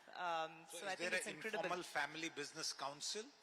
Absolutely. Okay. And I think it's very important, right? Because, again, coming back to work-life balance, etc. We're a very dislocated family in terms of where we stay. My husband and my father-in-law, they stay in another state. I stay in Hyderabad mostly, and I shuttle a lot between the two states, and we travel a lot on work. Sometimes, we're in 3 different cities on a single day. I want to push you once. That amount of discipline is really important to really make that impact. And I want to push you, please allow me. And if Mr. Naidu were to ask you to jump into politics, what would you say? Absolutely not my area of interest. I think I have a very unique opportunity to make a big impact through Heritage Foods, my organization, my first child, to influence lakhs and lakhs of women farmers, right? And crores of Indian consumers. So why would I let go of that opportunity? Secondly, I'm personally very, very passionate about health and nutrition. As a person, I've grown up, loving that space. And I believe dairy has the power to be the most holistic and approachable source of nutrition in a highly vegetarian society. So I'm very excited about what I'm doing, and I love the people that I work with. And to your question of, working with professionals, etc., I personally really think that it's a fine balance between the wisdom and the experience that the seniors bring in, and the enthusiasm and the creativity that people from outside bring in as you build newer capabilities within organizations. And in our organization, I think we're bringing in those newer capabilities and skills in sales and distribution, into marketing, into R&D, because we want to be on the top of innovation. Lakhs of people who are part of that company, because without them that company wouldn't be there, and all of them are also voters. But I won't push this point any further. No, Siddharth, you must understand our company is diversified across 19 states. We sell our products across 19 states. We procure milk across 7 or 8 different states as I speak with you. So we are a highly diversified company in terms of our presence. We're a listed company. We've been listed since 1994, so high levels of corporate governance. We have external shareholders that we need to be answerable to. So, I think there's a fair amount of discipline in what we do and how we do things. I respect that answer, really. Now Actually, I just want to add one thing to what she said and your question. She says she does not want to enter politics. Fair enough. She truly is very passionate about what she does. But the amount of work she does in the background, nobody knows about that. A round of applause for that. On the question of the mentors in your life, your professional life. Mentor life and professional life? Mentors in my life. Okay. So for me, honestly, I never really had a mentor per se, except for very recently, where we started having a family mentor / a family counselor, because it's a family business at the end of the day. It's my father, my mother, my brother, and myself. We're all involved in the business. And then I have a one-on-one session with this person who is a family mentor and also my personal counselor. And I think what he has done for me is incredible. And he just, one thing that I want to just say here is, he looked at me once and he's like, "Do you think you're a leader?" I said, I think I am. He's like, "Did you ever shape a person's life or career?" I said, "I don't know. I don't think so." Then he said, if you leave the company today, will anybody walk out with you?" I said, "I don't know." And he said, "You're just a worker. You're not a leader. The day you're confident enough that people will leave the company for you and walk with you is the day you're a leader." So then he started teaching me about very many ways of being a leader, which I can take the entire session to talk about it. And I think that one dialogue that I had with this person changed my life in so many ways. And if I had to pick one person, I think I would pick this person to be my mentor. But apart from that, I learn every single day from everybody around me, right? Everybody in the company has way more experience. Even people, like a manufacturing operator, when I talk to that person, even that person can be my mentor. He's telling me or she's telling me what to do, what not to do in his area or her area. So I think of people as mentors in general, and I just learn from everybody. That's a good point. Vinati, I don't know if you want to come in on these points, because in the remaining 4.5 minutes that we have, I just want to toss a question to all of you, and I'll start with you. What does wealth mean to you? Many years ago, we started a program called Women Mean Wealth, and it's nothing unique for India. We pray to Goddess Lakshmi. What does wealth mean to you personally? I think if I was to sum it up in 2 words, one would be peace of mind. If you can sleep, without any doubts, without any inhibitions, that's very important. And secondly, from a professional angle, wealth would mean growth. If you are able to grow your business, grow yourself individually as well, professionally and personally, day to day, as well as, whether it is quarterly or annually, whatever you look at, I think these are the 2 most important things for me. Great answer. Priyanka, I have changed the order, but to you with that same question, particularly because we are at the National Stock Exchange. This year we have had an unprecedented run of IPOs, wealth being created, new millionaires being minted, billionaire founders being minted right here, and that listing ceremony happens every morning. I believe there were almost 3 today morning. So in this background, what does wealth mean to you? In this background, if you ask me, wealth means money. But for me personally, I think it's both, I think it's personal and professionally, they're both intertwined. Wealth in very many ways, for me, it has less to do with the cash on your table. But when I look at a person, when I call a person wealthy, when I look at somebody and say, this person is defined by wealth, I define that person by how he or she treats somebody, how her or his ability to learn and continuously learn. And I think those two really, really matter to me, and what I can learn from that person. That, I think, defines wealth to me in very many ways. Brahmani, true wealth, your thoughts on that? I think on the professional side, as I reflect upon the mission of our organization, which is delighting every home with fresh and healthy products and empowering the farmer, I think being true to that is very important. When it comes to consumers, we want to continue to be number one in our core markets and among the top 3 companies when it comes to newer markets. And number one in brand advocacy, and we do it very scientifically. When it comes to our farmers, we are very clear that we want to improve their incomes by at least 10% every single year and double their incomes over a period of time, right? And we do a lot of activities aside from the business activities, that the transactional activities that we do through our business with farmers. So that means a lot. And I think personally, the value of impact is very important. I think it means load of wealth for me personally as a person. So what more can I do in the space of health and nutrition is really important, and that's something that I keep thinking about all the time. 3 wonderful perspectives, both on their life, their professional journey, the businesses they run, and ultimately what wealth means to them. A round of applause for all these 3, a delightful session. I thank all of you for your time here, and with that it's thanks, and back to you, Sakshi. Thank you. A very warm round of applause, ladies and gentlemen, for that very engaging conversation. May I request all of you to please stay and have a nice photo for our upcoming magazine.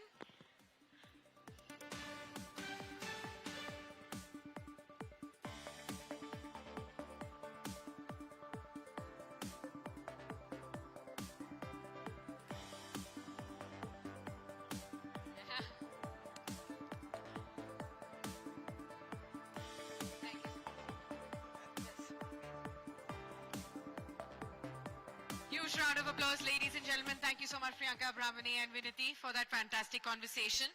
Our next session, ladies and gentlemen, is titled She Leads the Ledger. A deep dive into the evolving role of women in India's BFSI sector.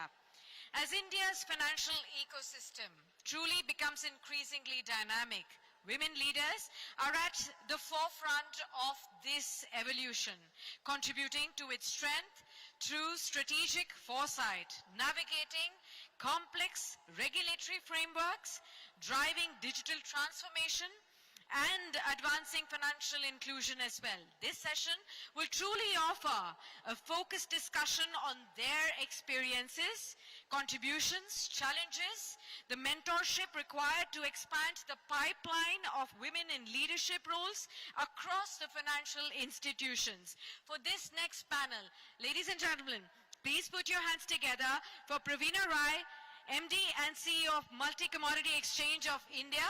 May we please have you on the stage.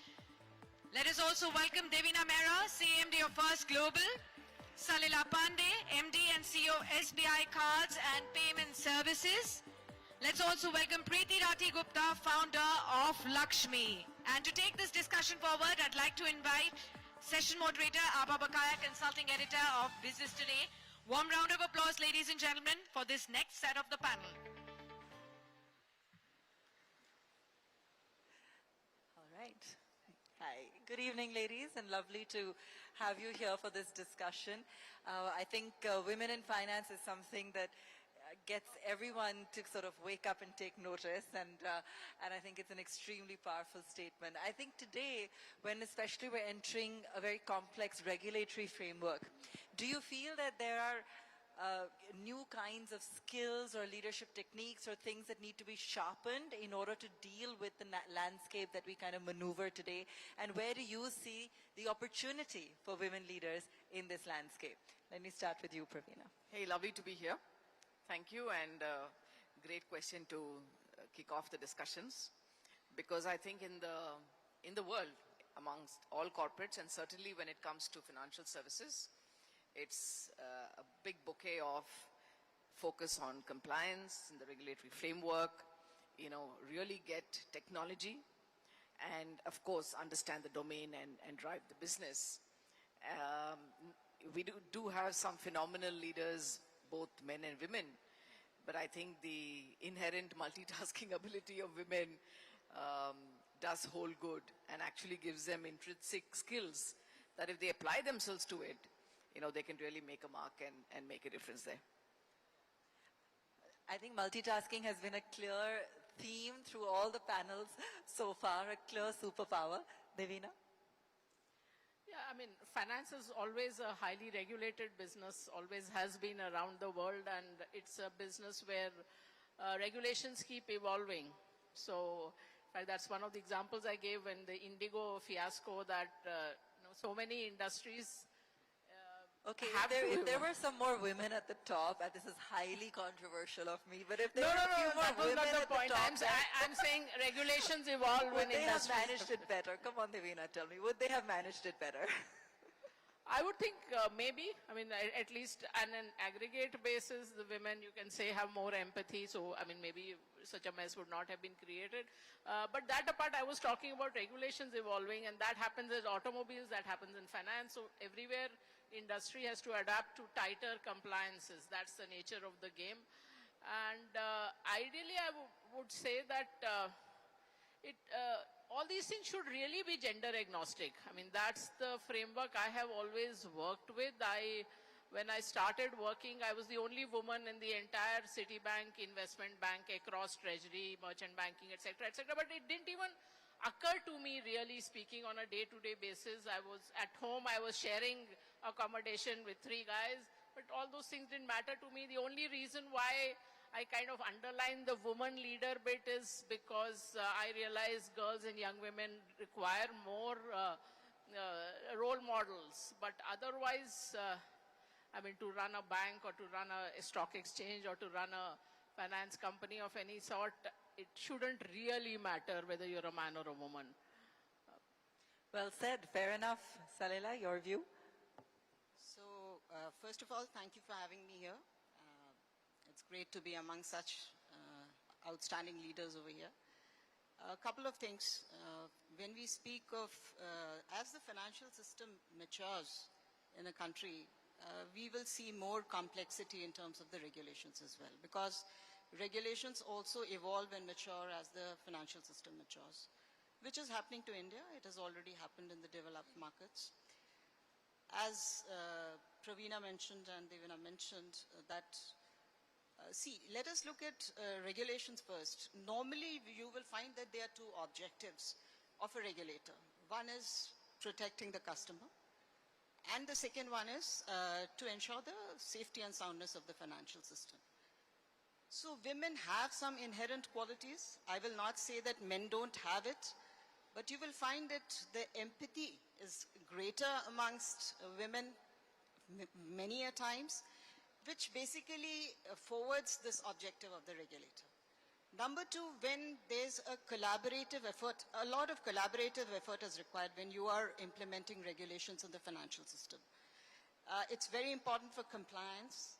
It's very important for operations, IT, risk, to work together along with the governance to ensure that as the financial regulations become more complex, to understand them, to have a buy-in from all these stakeholders and implement them. And there again, I think that because of more inclusivity and more understanding and collaboration that women normally tend to do, it becomes easier for them to implement financial regulations as they become more complex. Okay, and I love the rationale with which you've explained that, Preeti. I think a lot has already been said. I think I'm going to just make a very strong, maybe controversial statement, given that we are in a room which is still dominated by men. But I think the future of... Very brave men. Yes. The future of ethical, trust-led, empathy finance is feminine. And I truly believe that. Because I think for all the reasons everybody shared here, I mean, I know that, you know, in my business I work, like my C-suite is all women.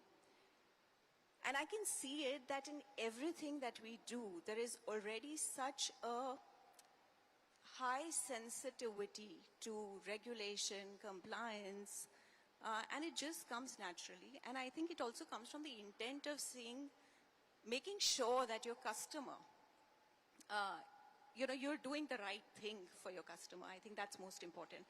I think the other aspect that I may want to highlight here is the fact that today when you have regulations and you know, I have just a very recent example where, you know, when we onboard new customers, you have nomination, for example, is very important, right?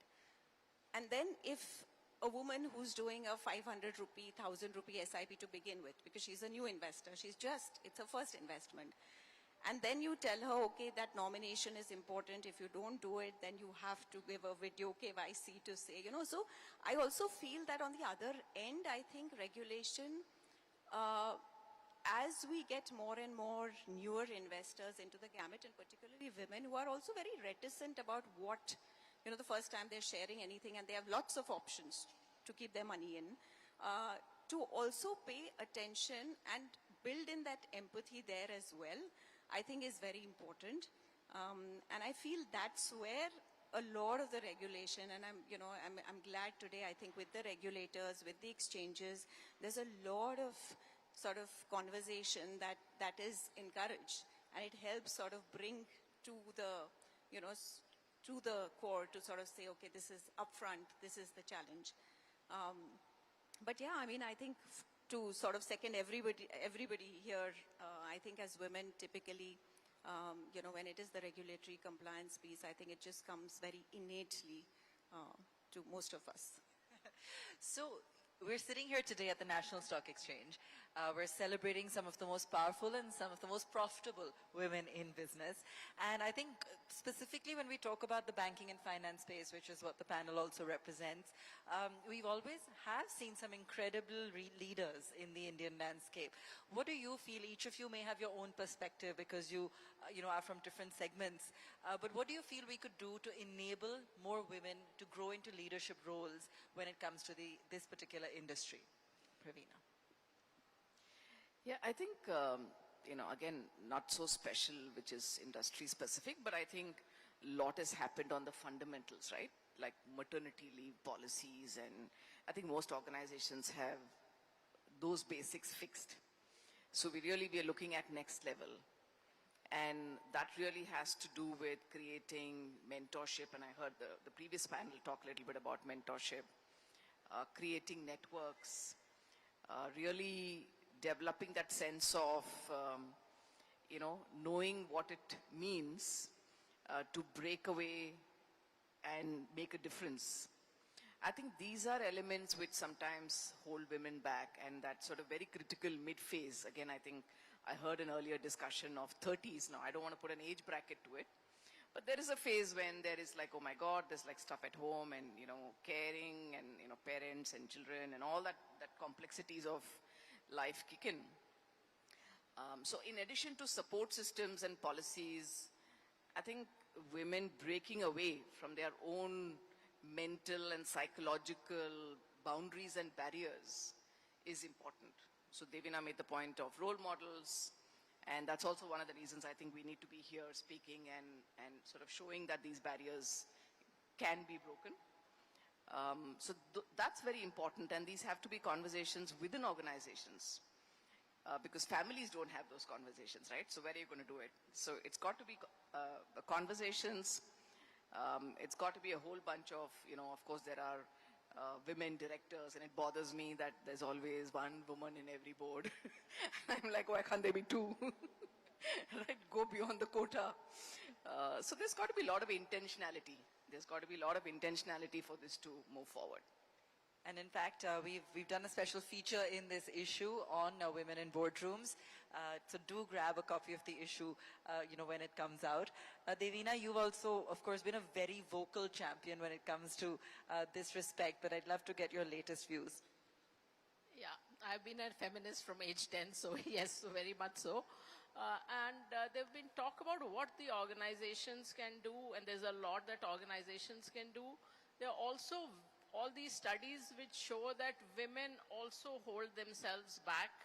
So if there is a promotion advertised, the man will apply if he meets 50% of the requirements. The woman will not apply till they have met all the requirements. So those are the things, and that comes out of very deep cultural socialization when you don't want to put yourself out there, you don't want to push yourself, and which is why there has to be intentionality to make sure that you are mentoring and telling the women, because now in many industries at the intake stage, there are many women, but they fall off somewhere along the spectrum.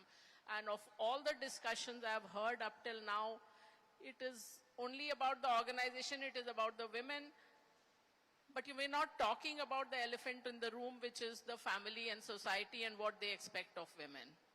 We are talking about making things easier for women to bring up children, for instance. We are not saying, why are the men not stepping up? Why is it still the women's responsibility? Why even a Michelle Obama has to let her career take a back seat even when she was the senior lawyer and Barack was her intern? So that's the whole point, that it is so inbuilt that the woman's career will take a backseat if there is a family requirement, even if it is the husband's parents who need care. So this is what is one big thing. The other thing is that this actually the public sector is better, that if a woman takes a break for whatever reason, 6 months, 1 year, it does not permanently derail her career. In the private sector, and this is not true just of India, but corporate world around the world, you go on a mommy track and you are no longer in the running for so many things. So that is again something you have to guard against. My brother, who the corporate leader, he was telling me that somebody reporting to me was going on maternity leave, and I gave her a promotion and she was shocked. She said, I was going on maternity leave. I never expected that you would promote me, at this juncture. So those are the things which organizations can do, but really it is the whole way we bring up women to be super women, doing multitasking and managing everything, and that is why so many women fall away in middle management, because beyond a point you say, I can't do it all, because you are expected to do it all. The emotional labor of running a household, of running a family, that should not all fall on the woman. So, Salila, and that is really the career part. Just want to share a data point before I give my views.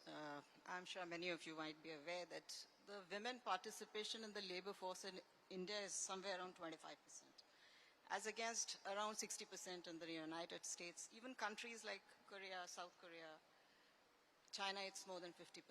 So Bangladesh is a lot better than us. A lot better than us. So, and no country has progressed without that being good. So we are not at that stage right now where we can say that we have reached a mature kind of a society where you'll start seeing participation going down, because now women have an option.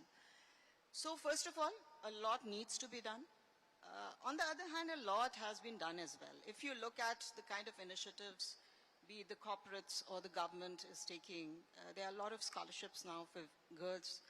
There are a lot of STEM courses. There are different courses for the girls now. I would say, although it's some kind of a forced quota which has been put in place, but at least it makes people think in terms of the diversity in their workforce, in terms of the diversity in the boardrooms. So it is coming there. Some more initiatives which are being leveraged by women who have the, I would say, the courage to participate. There are a lot of subsidized credits which are given for women business owners and startups by the government. So a lot of things are happening. It's still work in progress. A lot more can be done. And just adding to Devana's point, I was reading an article a few days back. He's a business leader in India only. And he said, I wanted to promote women to come and work. And one thing which very interesting that he did was that he counseled the family members of the women who started working. Because apart from, it's very important that the social stigma, which is still there in tier 3, 4, even in tier 1 cities sometimes, that if women are going out, then it's not something very great. I think a lot of counseling is required for people as well. And a very critical juncture, again, I'll just add to what Praveena and Devana said, in a woman's life journey is the motherhood. And at that time, some kind of a support has to be provided. Otherwise, that is the time where you will find the best of talent, most of knowledge gets dropped off. As Devana mentioned, government jobs, public sector have better support system. They ensure that the career is not totally derailed, which benefits the organization on the whole. The entire corporate system as well as the industry has to think as to how the 50% of this workforce is not at a level playing field at that point of time, comes out and participates in the growth of the economy. Thank you, Salila. Preeti, let me bring you in as well. So I think just adding one more data point that women reach, and particularly when it comes to leadership, women reach the peak of their careers by the time they are 40, 42, right? And that's the time when they probably either take a step back, whereas men continue to grow in their careers till their, late 50s. And there's a very solid reason for that, along with all the reasons here. And I'll actually just also stick to this industry, right? I'll talk about finance and women in wealth and leadership in, when it comes to wealth and finance. I think the other big social overhang is that it is a man's world. Though we've had so many role models, right? Women who've led, different, whether it's financial institutions, banks, exchanges, even the regulator, right? I think what's probably more important to break is that even to service, so finance doesn't really have, it's ungendered, right? It doesn't have a gender. But the way you deliver it definitely could have a gender tonality to it. And you have obviously half of this population which also needs to be serviced. And if you could actually talk to women and really bring it even, today we have more and more women today, postgraduates, 50% of the women today in terms of graduates and postgraduates are women, right? But really bring home that there is so much potential for you to rise to that leadership role because you, if nothing else, you're servicing half that other population, which needs to be serviced in a particular style. So really bringing home that potential, the opportunity, I think is very important, along with, I think, everything else that, I think the benefit of speaking last is that most of it is already sort of said. Are there any key bottlenecks, Preeti, that you find when you're building financial inclusion among women investors? Yeah. Are there key bottlenecks that you find in terms of behavior? No, absolutely. I think there is, there is definitely a difference in the way women, money, I think money mindset when it comes to women and men is definitely different, right? And to be able to deliver as per their behavior, I think women have a very large opportunity to actually come out there and be able to service that, right? So I think there is a bottleneck, there is a solution. I think women need to actually tell themselves I feel one of the biggest, and I think Devina did say that, and even I think Praveena hinted at it, that women don't come to the table.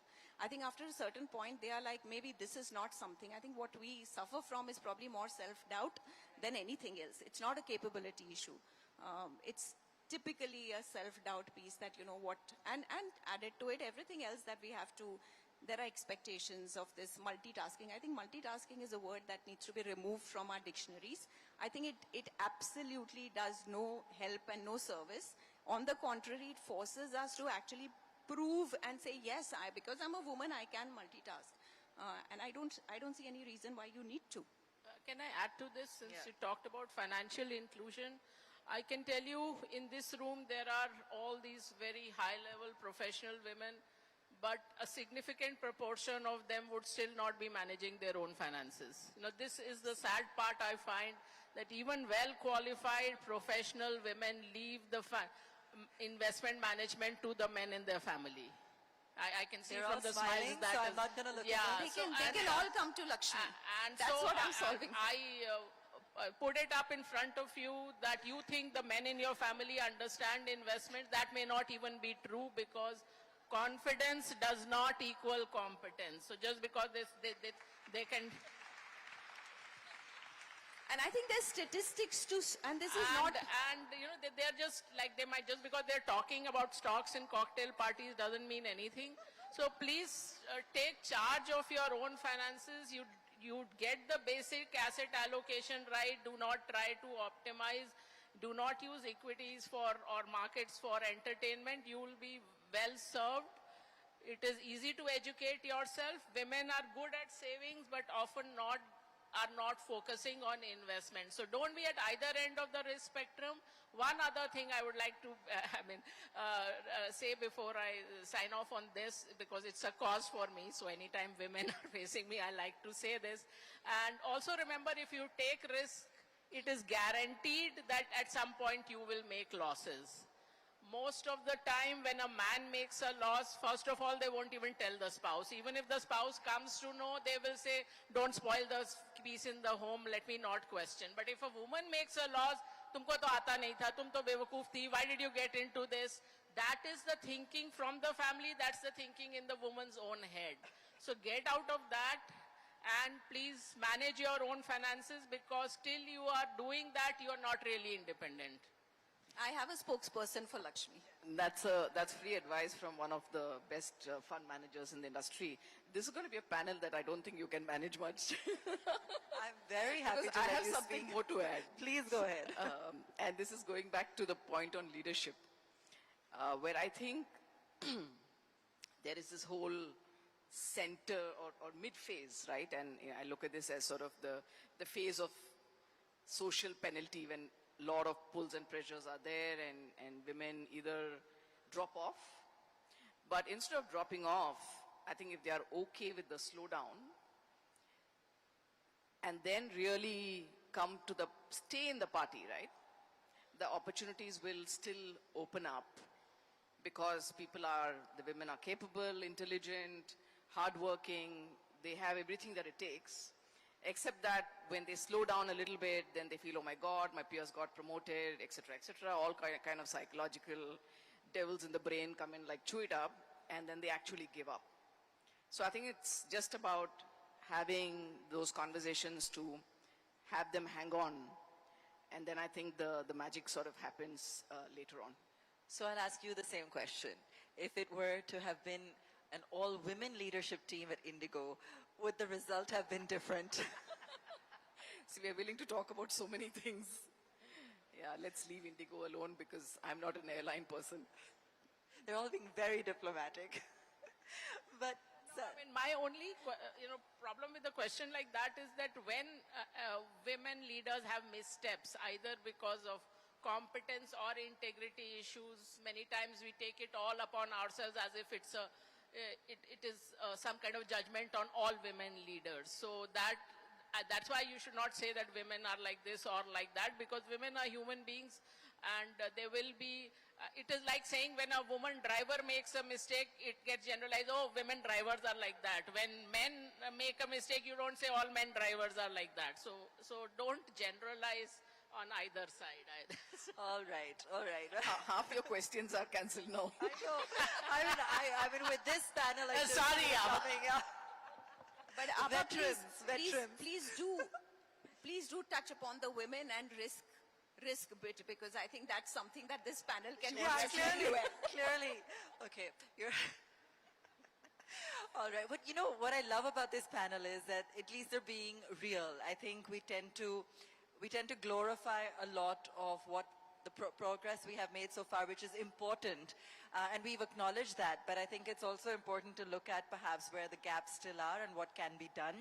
And we're on track for that. I think today we have some of the most powerful women in banking, finance, payments, wealth management. Lakshmi is also sitting here. And I think it's phenomenal to have all of you share your insights on really where we currently are and where we're headed. When we talk about again, just women's behavior with money. Salila, I'd love to get your perspective in as well. You know, you made a comment in earlier saying that today, you know, women afford to have a choice because there's increasing affluence. But just in your experience in terms of, you know, whether it be customers, team, people that you've dealt with, what are the changing trends that you see? So I would echo what Devina said. I find that normally financial literacy is still at the lower side as far as women are concerned. Maybe there's less interest, or maybe, as she mentioned, that they feel they are not competent enough. They normally don't take the decisions in terms of the big financial decisions. Having said that, there is a crop, especially when you look at the younger generation. You find that they are more savvy. They understand. They are the ones who, and ultimately, see, the mothers and the women who have evolved also are ingraining that habits and that temperament amongst their daughters and their kids. But yeah, it's still work in progress.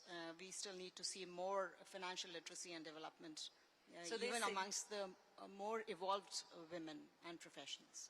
So they say that many of the women who have been successful in finance, it is because women have the inherent strength of being very solid at assessing risk and being careful and moving steadily forward. When it comes to the next generation, and in order to, like we discussed earlier, have more people, you know, being in these lists down the line, any advice you'd like to share? We're barely out of time, but just a quick note or a quick, you know, memento you'd like to leave for some of our younger viewers, Pravina. I think the most important thing is to stay persistent and to take opportunities as they come by and to be prepared for that. And be prepared for that is not about doing some course or, you know, some stuff like that, which anyway one should keep doing, but make a difference and an impact in any role that one does. And I think that reputation sort of stays with you, man or woman, of course. But when the opportunities come by, then somebody remembers you, you know, somebody gets noticed. Because it's not only process that creates leaders. It is mentors, it is somebody believing you can do it. When there's a choice between 4 wonderful candidates, it's about somebody or a group thinking that, let's bet on this person because there seems to be something more. So continuously finding that something more is very important. And having that support structure, you know, creating, I think there's again, a woman needs to have intentionality in creating that support structure. So when opportunities open up, you're in a position to take it. Yeah, you talked about risks. So for the women here, don't be on either end of the risk spectrum. Actually, that holds for everybody. So don't be in all-in fixed deposit and don't think you will become a crypto or a day derivative trader either. So just do sensible stuff. For all the men here, please introspect and think about whether you are an equal partner, whether you are not just helping her in her work, but you think of that as your work as well. And I was very lucky to have a father, he would have been 95 were he alive, who never thought in gender silos, and so also my mother. So I mean and I hope every girl in the country gets that opportunity, that I don't have to say this is lucky. This should be everybody's birthright.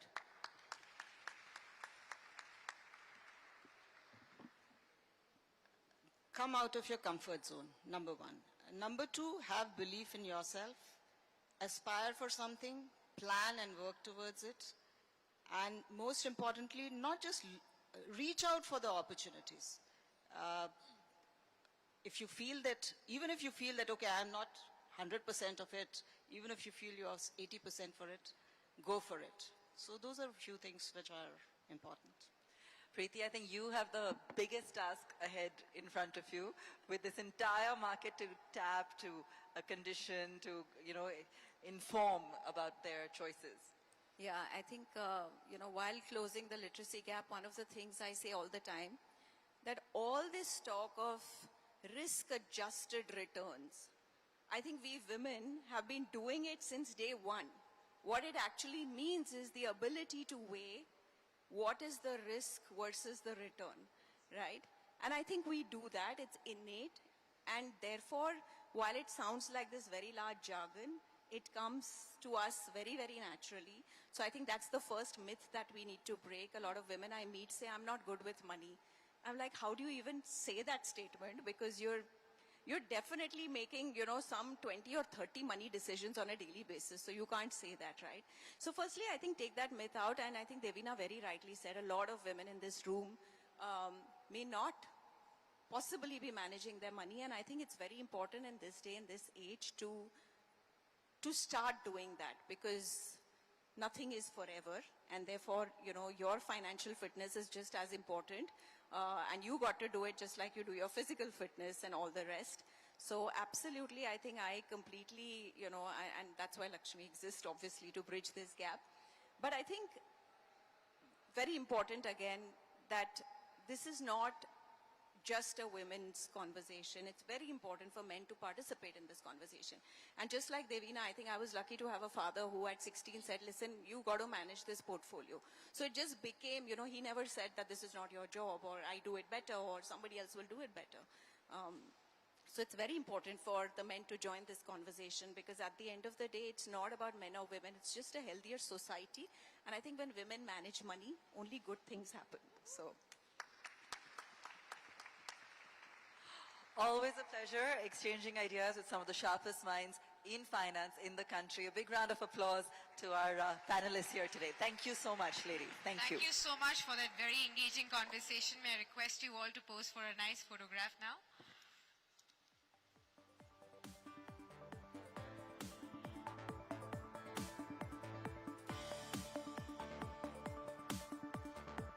A very warm round of applause, ladies and gentlemen, for all these inspiring women. And I hope that all the women present here now are going to be managing their own finances after listening to all of them. Thank you so much for all that inspiration.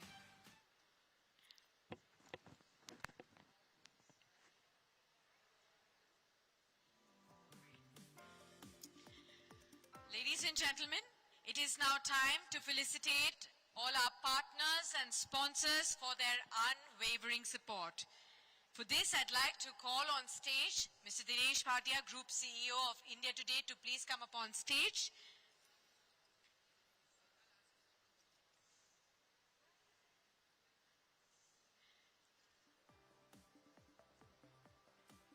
Ladies and gentlemen, please put your hands together for Dr. Aishwarya Mahajan, the Managing Trustee and President of M3M Foundation, to please come up on stage. Huge round of applause, ladies and gentlemen.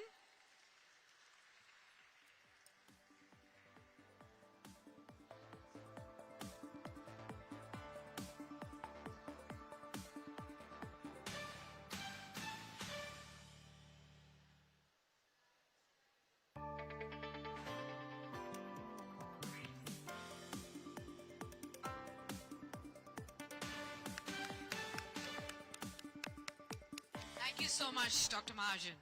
Let's also welcome Mr. Sukumar Shetty, the MD and the Group COO of Aspect Global Ventures, please on stage. All right, huge round of applause. He's coming here, walking up onto the stage.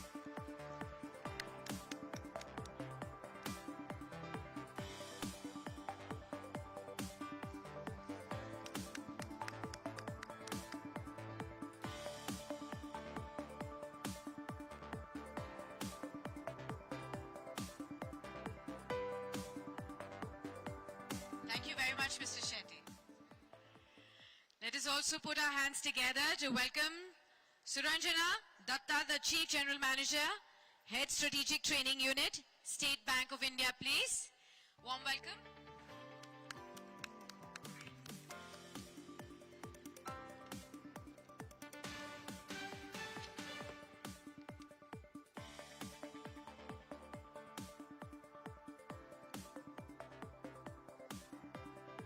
Thank you very much, ma'am.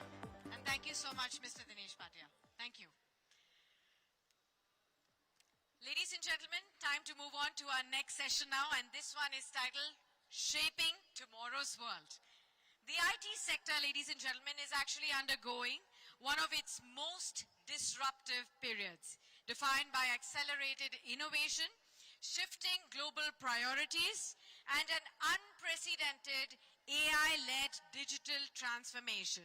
This session offers a forward-looking discussion with Sindhu Gangadharan, who's talking about the redefining of India's tech landscape as she's been doing it for decades now. She's right here. Warm round of applause for her. And this is an era of disruption and she's really leading it from the front. So may I please welcome you on stage, ma'am. And to take this conversation forward, I'd like to invite on stage Mrs. Siddharth Sarabi, Group Editor of Business Today. We will also have quickly the stage set up.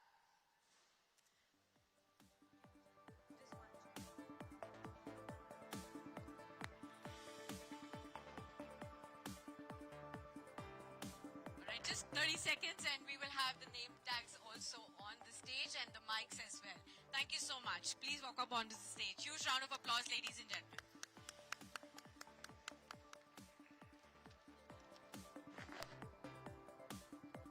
Thank you very much. A very warm welcome. What we are going to do here now is to talk to someone who represents the interests of not just software IT companies from India, but actually India, because without the IT revolution, we wouldn't be where we are. And what I want to do, Sindhu, in the next 10-15 minutes that we have is to focus on the role of women in tech, particularly in the world of AI. While we used to talk about how we could work on current corporate structures to ensure greater representation for women on boards, in the workforce, AI doesn't bother about who you are, your gender, caste, color, creed. And to start that, do you think AI is a clear and present danger for women, not just in the tech workforce, but overall? Now, first of all, Siddharth, and awesome being here, and so grateful to you, Siddharth, and the entire group at Business Today to create such a fabulous platform for not just women, but I think for all of us, right? I mean, not to exclude any of the men in the room. No, I think it's conversations like this are super important, and I was super inspired by listening to many of the powerful women with so much of content and kind of also the, how would you say it? The power that you could kind of, that you all shine through when you were sitting here. And to your point on AI kind of literally changing the game, Siddharth, on the contrary, right? I mean, we have a massive opportunity now to exactly address some of those points that Devina and all of you were speaking about, because today with AI, right, I mean, you have the opportunity to go deep into the society, to bring women, no matter where they are, in which part of the world, which part of India, to participate in the economy that we are all part of. Now, what is also important to keep in mind is how we are working on when we are talking about relevance of AI, when we are talking about the reliability of AI, and the responsibility that we build into the data that is used to train our algorithms. And that is where the participation of all of us becomes very important in how that data feeds into the systems. But if it's done in the right way, I think this is an absolute game changer, and we are seeing that today as well. Absolutely, and you are right. In fact, you hinted towards it. I'm going to keep that under cover till we actually unveil the new cover, because the tagline, ladies and gentlemen, will mean a lot. At least that's what I believe, and I hope you appreciate it. But moving beyond AI, if I were to ask you to describe the state of women in the tech space in India, has it improved over the past 5 years, 10 years, 15 years, or since when the tech revolution started in India? I can just reflect upon my own journey in technology, right? When I started off back in the late 90s, Siddharth, there was very few women role models that you could look up to, especially in technology, right? I don't know how many of you would agree with me here in this room. But that's the case. But today, if I just fast forward to where we are, that has changed significantly. But have we done everything that needs to be done? No, we still have a long way to go, right? I mean, if I just look at the data points, today in tech, we're talking about 33% of the women in the workforce supporting tech roles. But if I just look at women in management roles, we're talking about 25%. So there's a significant rung that we need to cross in that ladder, right? And this is where I think all of us, again, as organizations, platforms like this, as individuals have a role to play to really look at how do we create those opportunities, how do we create those initiatives, how do we make sure that we leverage technology again in the right way to make sure that women can participate. Because otherwise, we are very biased in terms of the solutions that we build, right? So we have an absolute call to action, if you may will, to really change that status quo. And today with technology, we have the chance to change that status quo. Changing that status quo, and just for all of you to consider, since we are at the National Stock Exchange, when we were going through this exercise of coming up with a list where women CEOs are driving change in the companies, we realized that in terms of the total number of women who lead listed companies in India, it's still a small number, and I think there is a lot of scope to grow on that. But let's come back to the tech space. You go around the world and India, championing India's status as an IT superpower, the GCC being just one. Let's say tech superpower. Tech superpower, that's the better way to put it. In terms of the longer term targets for Viksit Bharat by 2047, what kind of role do you see the tech sector playing in India's growth? And if we need to reach to those targets that have been spoken about, what all needs to be done starting now?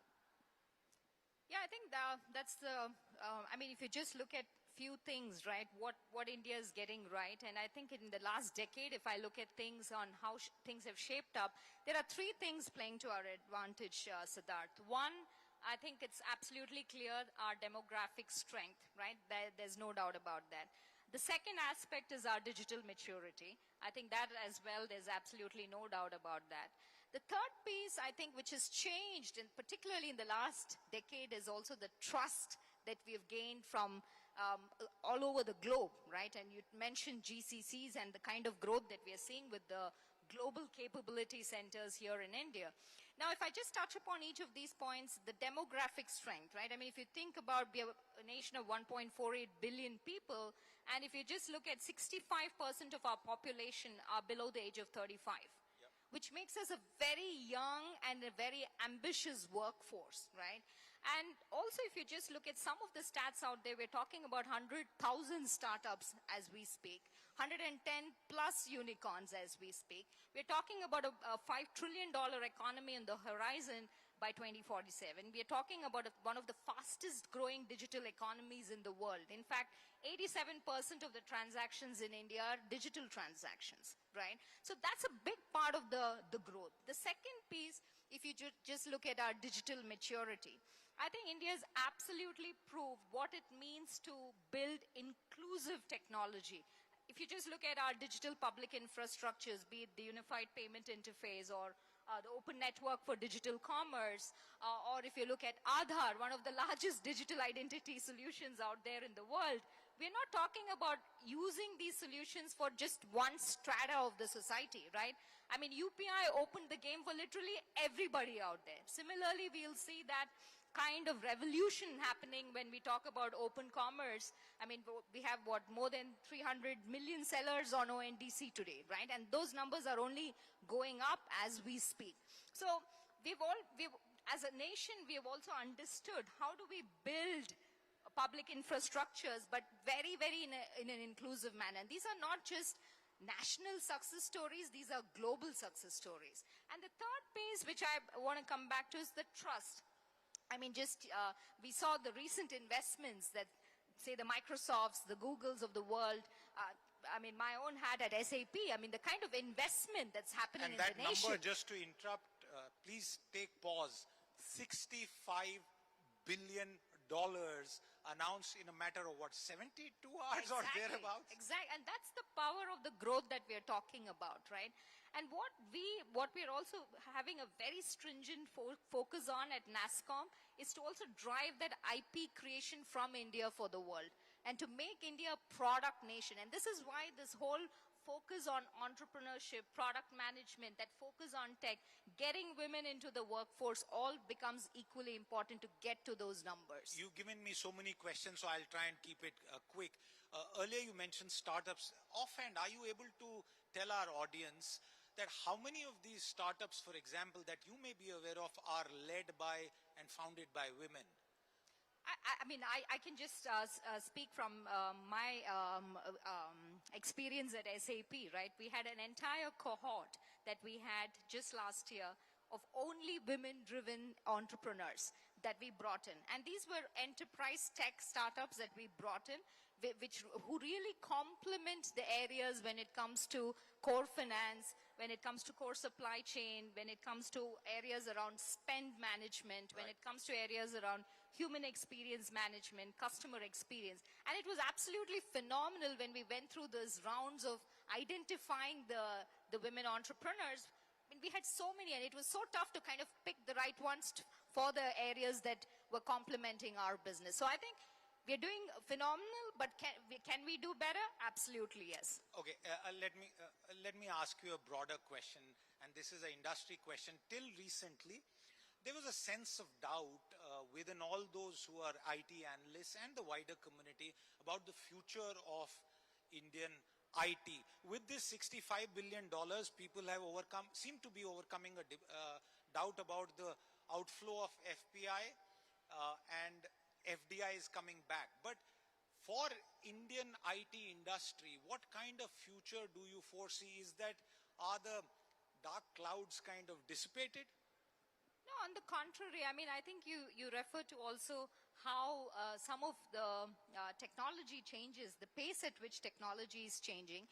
And I think one thing which we are doubling down, Siddharth, is also how we are bringing up our young talent. Because finally, no matter the GCC growth or the tech growth that we see in the nation, the biggest USP that we have as a nation, I called out earlier as well, is our young talent. And what is key in these times when we are talking about a lot of displacement of roles with technology, particularly with AI, is how are we equipping the youth to really have those core domain skills, have those problem-solving skills, those design thinking skills. And that is where we're really focusing on changing also the ecosystem around us, working very closely with the corporates, with the government, with the academia to really drive that future-ready workforce, which helps us to grow our $300 billion tech industry to even greater heights. Since you said future-ready workforce, one of the worries that a lot of parents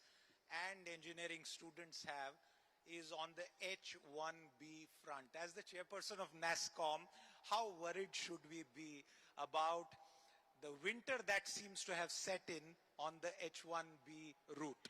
I'd say the answer is simple, right?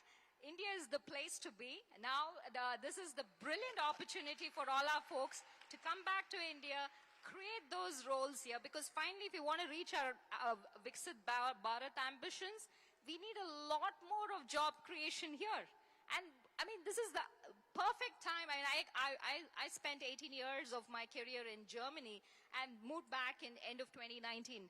And I have to tell you, I mean, this is the perfect time to be in India. So forget the H1Bs. Okay, that's a perfect ending for this short but fantastic session. Sindhu Gangadharan, thank you very much for your time with us. Today, a round of applause for the lady who leads NASSCOM. Thank you so much, Siddharth.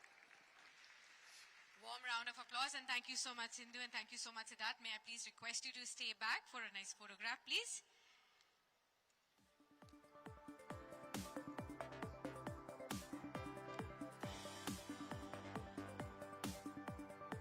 Thank you very much. Warm round of applause, ladies and gentlemen.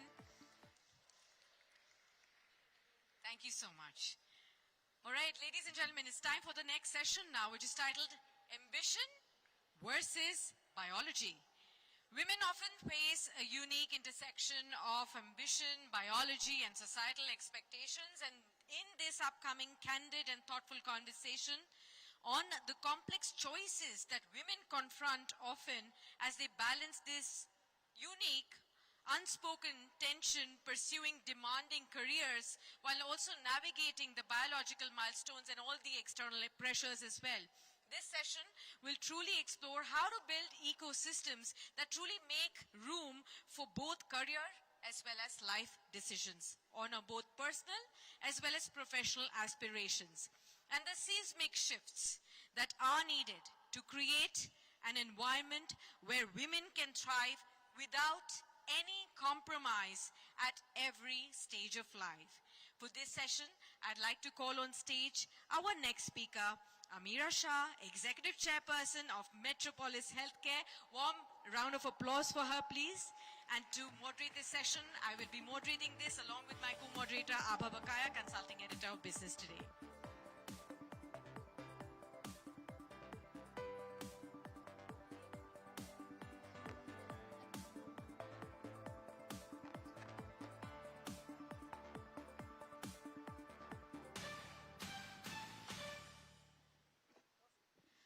All right, ladies and gentlemen, welcome once again. Well, in this conversation, ambition versus biology, we are going to be discussing all about the collisions that women are rarely warned about. You know, when at different stages of life, health, fertility, your ambition, your career, everything intersects at the same time. And who better than Amira, who's been heading, a pharmaceutical, healthcare business at large, is going to be helping us understand how to navigate all of those pressures and continue to be on your own path and your own dreams as well. Amira, help us understand. Have you ever faced, a tough choice where you had to make a decision and which cost something either on your professional or on your personal life when it came to ambition versus biology?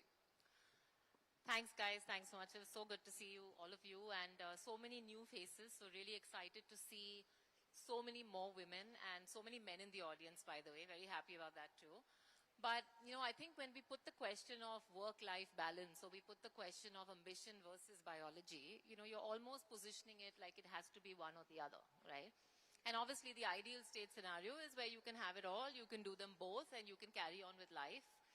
I was sharing with her actually that BT is very dear to my heart because I've come here as a single woman many times. I came here as a married woman many times. I came here when I was pregnant with my first child to this event. I came pregnant with my 2 other babies in my tummy once. And last year I brought my son. Right? And so it's been such a long journey of being, part of BT events. And why this is relevant is because every one of these choices along the journey has been a conscious choice. It's been a thought. You're always trading off something, right? There's nothing in life that we're not trading off. If I'm choosing to be here at this event today, I'm giving up dinner with my son tonight, right? All of us are. We're giving up something to be here. But when we make those choices consciously versus unconsciously, I think that's the best control we can have of our lives, to say, both need to fill me, both are important. When do I balance what? How do I prioritize the other? And the challenge, obviously, for women is that there are so many more of these milestones in our lives than there probably are in men's lives, that they're more visible, they're more apparent when we have to take blocks of time away. Whether it's when it's, you're, maybe not when you're pregnant, but maybe when you're breastfeeding. Maybe when you have a crisis and you need to take rest when you're pregnant. There are so many of these situations. Men face them too. They're just not in these chunks of time. For example, men tend to have a bigger addiction gene than women. So a lot of times you see men more with alcoholic addiction or some other addiction.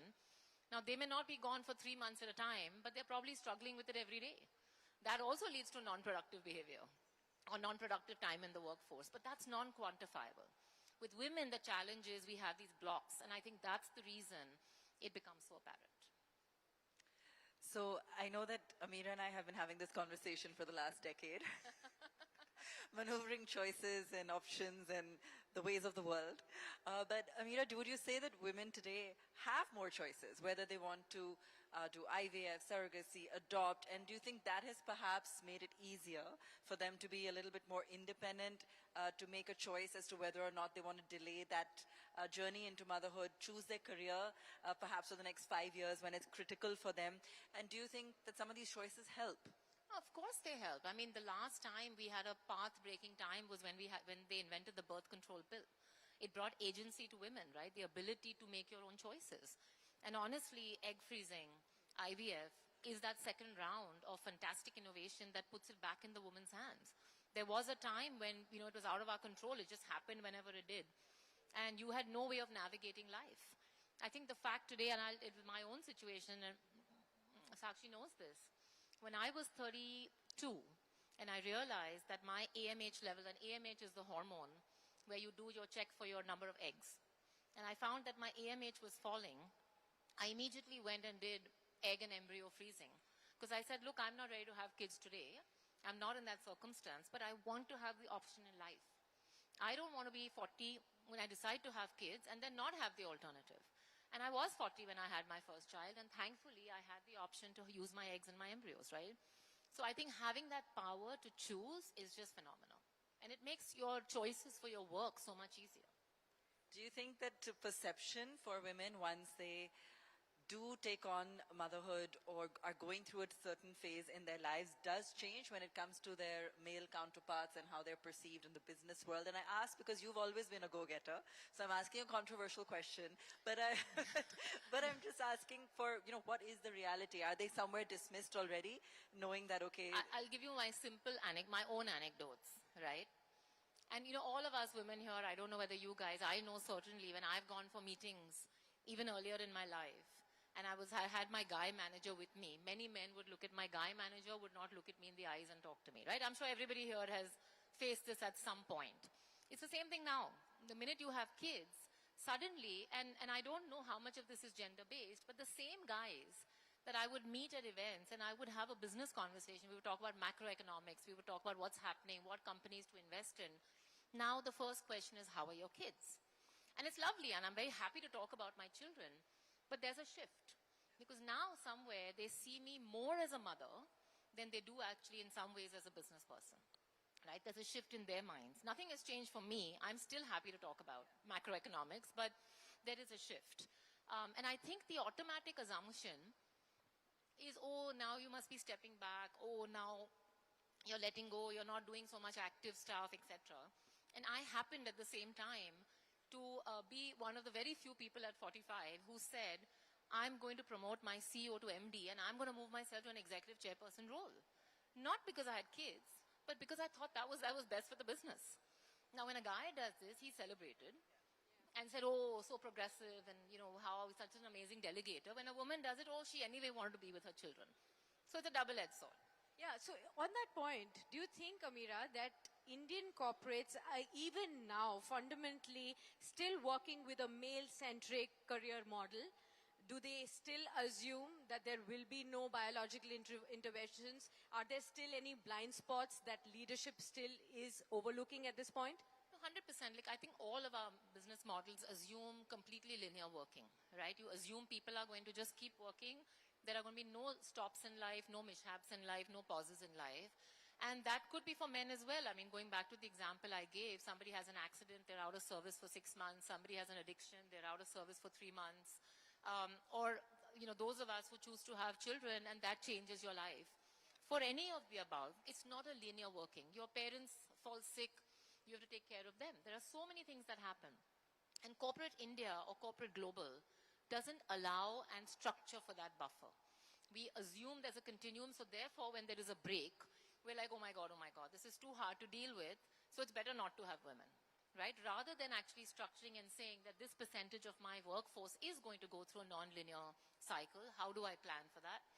How do I introduce a proper structure to re-bring in people who've been out of the workforce? That could be women, it could be somebody else, right?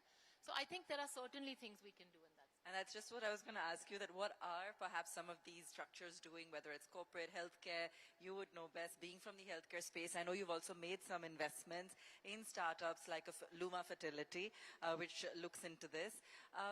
What are some of the other things that can be done as an ecosystem to ensure that, that we have the right tools, resources, options, information available to us in order to maneuver these choices? I mean, I think, look, the reality is that most businesses are still run by men, which is why the conversation has to happen also with men, right? And I think the first starting point is the knowledge and the awareness that businesses perform better with higher gender diversity. That is now a data point proven globally, right? There is enough data pointing to the fact that when governance, when leadership, and when teams are more diverse, and diverse doesn't just mean gender, but diverse across different things, the business performs better. The minute this registers in our brains, we'll automatically start looking for a more diverse workforce. And we're all smart CEOs sitting here, we know how to do that. But the problem is that we haven't registered that data yet, that it leads to better performance. And better performance is not just financially, it's also culturally. It's both, right? You have seen that businesses are more sustainable, businesses are more ethical, businesses are more long-term, businesses perform 30% better compared to businesses which don't have as much of a gender-driven workforce or as much governance. Once we accept that, there are 50 things we can do to actually make the gender diversity better. And those ones, we all know what they are, right? First, you start with equal pay. Even today, we have different payment for men and women in many companies, right? It's not role-based payment. It's depending on the gender. Even though it's not conscious, it's unconscious. Outcome-driven work. COVID brought about this whole concept of flexibility and hybridness, right? Which was wonderful for women in some ways, but it's gone, right? It's completely gone.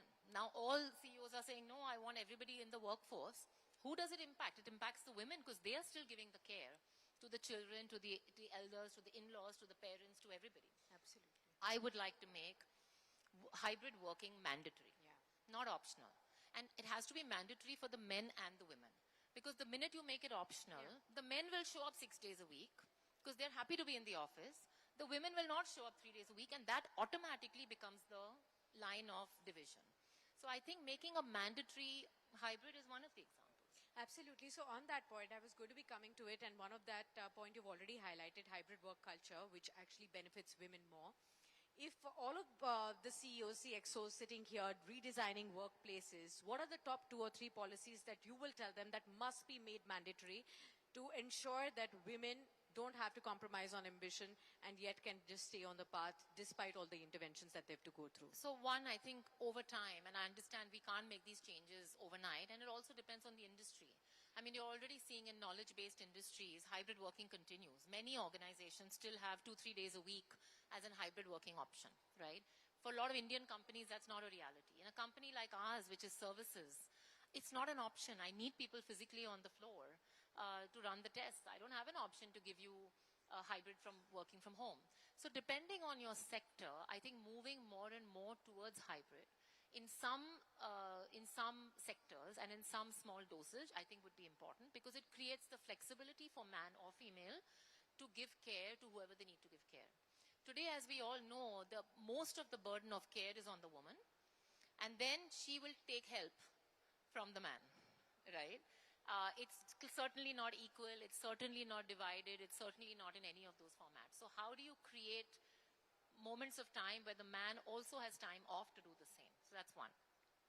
Second, I think, is if we can structure the re-entry into the workspace. I think this is such a gaping hole today where women choose to take a year off, 2 years off, 3 years off. As we know, child till 5 is the most important development time for a child. So on that, and since we're almost out of time, I want to get a closing comment from you on, as somebody who's weighed up these choices in different stages and experienced things at different phases in life, what would you say there's an ideal? And I know this is again sensitive because people would look at it in different ways, but is there an ideal for somebody who's ambitious, looking to grow in the workforce, to say, I'm going to make that decision to go on the motherhood journey at this age or at that stage of, of their growth?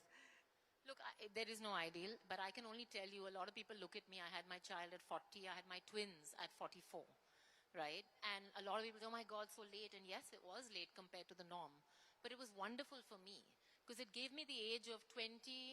I started my business when I was 20, 21, till the age of 40 to just focus on building my business. But I didn't do this mindlessly saying that, oh, when I become a mother, then we'll see. I planned for it. I created the backup that when I want to become a parent, I have my embryos, I have the eggs to do it, right? So I think if we value the emotional, spiritual side of life, because I believe children, family, love, all comes into that. You value the financial, professional, intellectual side of life. I think you really can have it all, assuming there's no medical challenge. And I think then it's about balancing it and prioritizing it, but planning it. And that's what egg freezing, IVF, and all of these options give us today. I think that's an amazing note to end on. Thank you so much, Amira Shah, everybody. Big round of applause. Thank you so much. Thank you.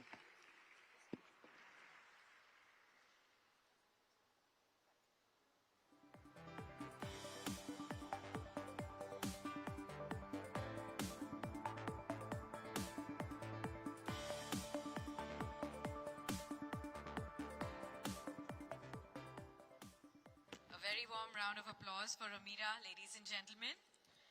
That very candid conversation, important conversation at large. Okay, and we move on to our next session now, which is titled The Big Consumer Evolution. This session focuses on rethinking consumers, also in the age of AI, innovation, with definitely that we are putting a thrust on the new age consumer and why this phase promises to be an exciting one. For this, we would like to call upon stage our next speaker, Anupriya Acharya. She's the CEO of Publicis Group, South Asia. Warm welcome to you. And to take this conversation forward, may I please welcome Mr. Siddharth Zorabi, Group Editor of Business Today. Warm round of applause, ladies and gentlemen.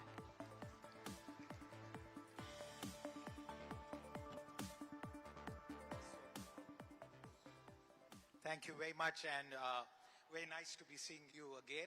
We last had a conversation in a public setting at the Goa Fest, and this is a much more better setting at least.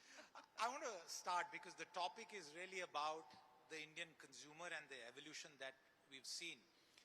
As someone who has her finger on the pulse of hundreds of millions, not just in India, but across the region, who is the Indian consumer of today? Is it defined by Gen Z, the social media warriors, or is it those who are not on social media but have the actual money to be real spenders?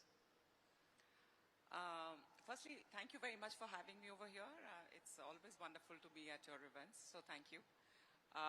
So today's consumer, when we are talking about, I think, firstly, today, a large part of the consumer actually is truly global because of, dissolving boundaries because of social and internet first world and a data first world, right?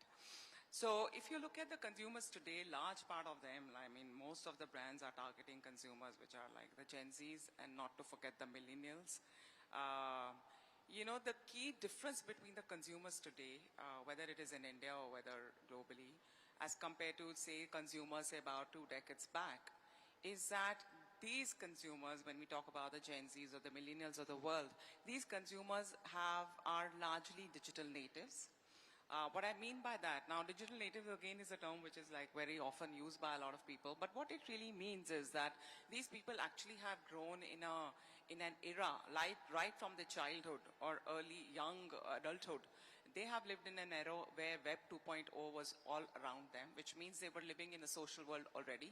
And so they are, a large part of their learning and the way they have sort of their behavior has shaped is on the back of the fact that they just get up, go into some platform or the other, whether they are doing banking activity, whether they are doing like maps as to where to go, whether they are sort of just doing social entertainment, whatever.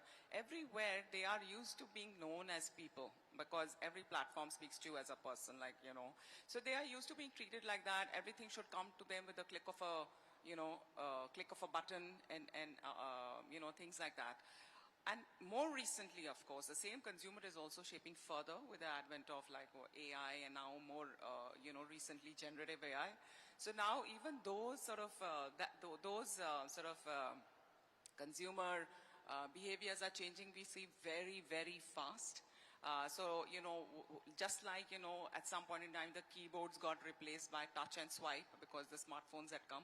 Now that touch and swipe we are seeing, they are being changed to sort of voice prompts and, prompting in general and many other ways it's changing a lot. So does that make the Indian consumer of today and tomorrow that much harder to decode because we are seeing AI summaries impact web traffic, for instance, and those of who you follow that, the drop is like 30, 40, 50%, 60% in some cases. Is that making the task of people like you much more harder? I won't say it is making it harder. I think we just need to adapt, just like the consumer is adapting. So consumers adapt very fast. I think organizations need to adapt, and people like us also need to adapt pretty fast. So there are 2-3 aspects to that. So when we say that consumers today are largely digital natives and their behaviors are shaping really fast, what it means for advertisers, marketers, brand builders essentially is that in the past what used to happen, it was a very top-down narrative. We were used to giving a very top-down narrative. So we will create a narrative and it will easily reach 80% of the people and your job is done. But it is no longer today. Like every person's reality is very different depending on what are the feeds that they're following and what is the what is the life they're living in their sort of social networks. So we need to be, a lot of the communication actually is being co-created with the consumers. We've seen the rise of the influencers. So how it changes our task is that as brand builders, as marketers, we need to ensure that we are also talking to them at the speed of culture, at the speed of social. A lot of sort of individualized, personalized communication, because that's what they're used to. They are used to being, they believe that when somebody's serving them some communication, they should know who they're talking to. That's how they've shaped. So which means that we need to create content and engage with them in a manner which they are used to, and in a manner which sort of really holds their interest, attracts their interest, and obviously, hopefully, make them take some action. You've spoken about the advertiser's perspective. The India Today group is marking its 50th anniversary. Congratulations. Thank you very much. And we are here at the National Stock Exchange. So I have to ask you this. Thank you very much. I have to ask you this question from the perspective of a publisher, a couple really.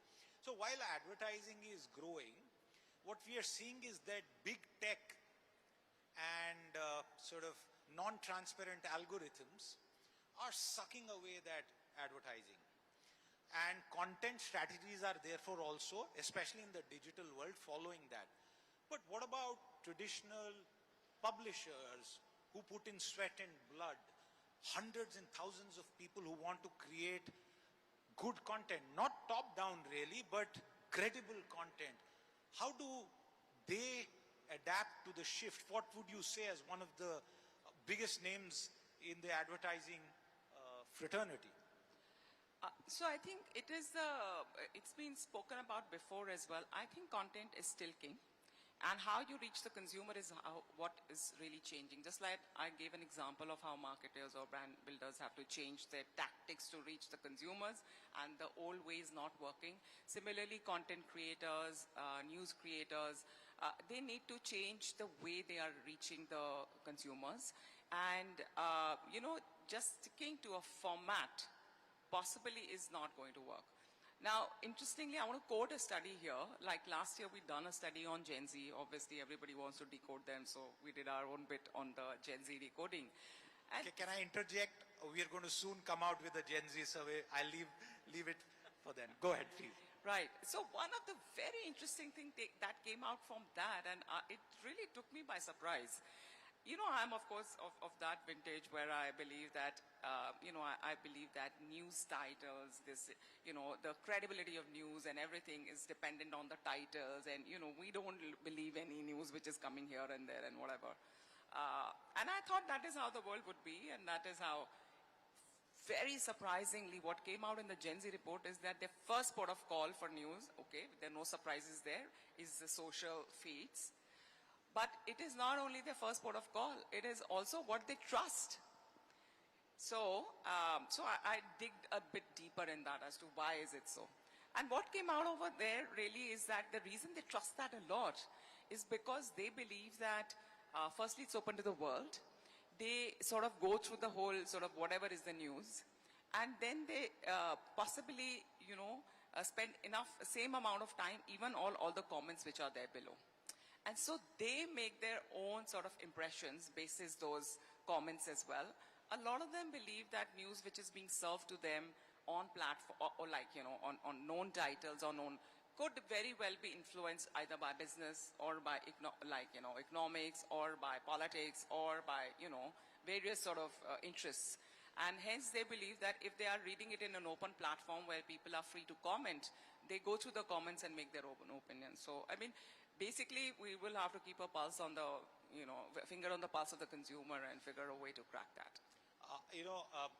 Our group is present across possibly every segment of the media industry. But I want to ask you a question. You said social first Gen Z. Yes. What according to you is the mix from a media buyer's point of view between print, television, linear television, digital, and then the subset of social? Because within the social, the big tech dominated areas, I don't know, is data the savior or is there something else that you would want to tell us? That's an excellent question. So, there was a time when we used to talk about this whole, like, how much is TV, how much is digital, and how much is print, and how much is... Those days are gone.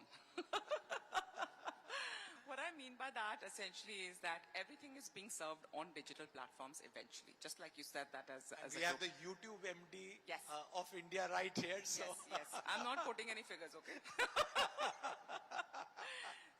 So the thing is that all content, whether what we used to, traditionally call as TV or what we now used to call as print, and it's available on all kind of platforms. It's available on digital, it's available, and people consume it over there. So, okay, first from the marketer's perspective, because we handle a lot of hundreds of clients, if you look at, there has been a clear shift in the last 5 years where more and more budgets are going from the more traditional sort of advertising to digital.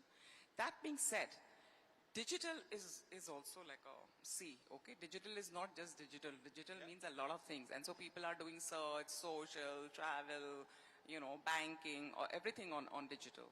What I mean by, so today we are living in an age where it has become extremely important. And the signals of people on digital are not that easy to track. And then we have walled gardens, which have their own sort of data sets. And for advertisers and marketers, and I can speak from their end, it's very difficult to track individuals on different platforms, deduplicate and all of that. So there's a lot of investment firms like ours do in ensuring that we have understanding of first-party data or actual consumers at some level. And the whole sort of world in this area is shifting more towards that, whereas you have an understanding on the data and you are able to serve sort of personalized messages at the speed of culture, at the speed of social and all of that. So, given what you said, I wonder, does digital advertising deliver value vis-a-vis the so-called traditional formats? That depends on what exactly is it. So for example, if on digital you're just like, we've seen all kinds of ads. So on digital, if you're seeing like you're reading some article, you're very engaged in some content and suddenly there are all these banners popping up, I doubt anybody really pays any attention. And the skip rate of that is extremely high, right? That being said, but suppose, I'll give you an example of the influencers, for example, right? You are scrolling through how you are scrolling through reels and through sort of shorts and all of that. And I don't know about you, but because each reel is different, on my reel, I get a lot of ads. Every third, fourth thing is an ad, okay? And there are lots of them that I engage with because they just catch my attention and I want to know more about it. And obviously they are my interest. They're serving me my interest, what I'm interested in. So like I'm interested in fitness. So I see a lot of fitness apps or fitness ads coming over there or apparels and whatever. So it depends on the context and less in terms of what is the format. And similarly, I must say that in a lot of places, it's not like it's the end of all the other formats, okay? A lot of market mix modeling studies that we do, clearly what comes out over there is that, print has its own place, the credibility which is there depending on which audience you are sort of targeting. Similarly, out of home has a lot of place. There is a lot of digital out of home. There we are seeing a surge in print recent times. All the reports that I'm reading, there's some sort of a surge on print side as well, and similarly on television. Okay, a couple of minutes left, so I'll try and get two more questions in. One, continuing with this, try and look down the road a decade. What will be the shape of the Indian media landscape according to you? That's easy. So one of the things that I wanted to land over here, India is as a market, when I talked about all of these digital natives and, One of the interesting things for us to know is that even somewhere when I was talking, it was already 52% of our audiences are already Gen Z and millennials. Okay, in India, because it's a young nation. So you can imagine the impact that these consumers are having on everything around them, whatever they're consuming and all of that. The other interesting part is, again, I read this recently when I had to present somewhere. India is the largest market of chat GPT. Okay, 13.5% or something like that. It has crossed the US. That is the rate of adoption because of the Gen Z and the millennials and their ease with technology. So it's the largest market, even across the US, even though these are all new things. So the digital leap of India is unmatched. It's unmatched, and I heard in some of the earlier conversations also, a lot of people spoke about that. That being said, one of the key things that we see is that the digital leap of India is possibly way ahead of its economic leap. What I mean by that is the ability for anybody to buy in bit size, bite size and whatever is much lower than a lot of other economies. So it is one of the most difficult. If you then add to it the complexity of the languages, regions, whatever, and then there are, of course, there are people who will behave like they are in Seoul and they are like the K generation and all of that. Then there are people which is largely like, more mid-tier, rooted in cultural sort of, values and all of that. So there are many complexities which come into that. So one has to also be cognizant of that. So 10 years from now, I guess that 52% would have moved to, I don't know, I'm not an economist, but 62, 72%.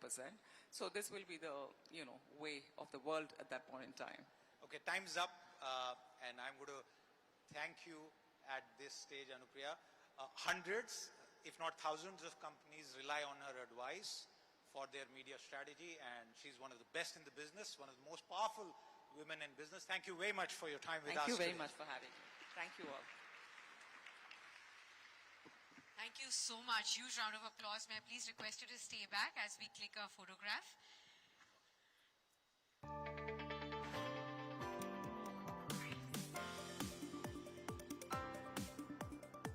Thank you very much, Mr. Acharya. Thank you so much, Siddharth.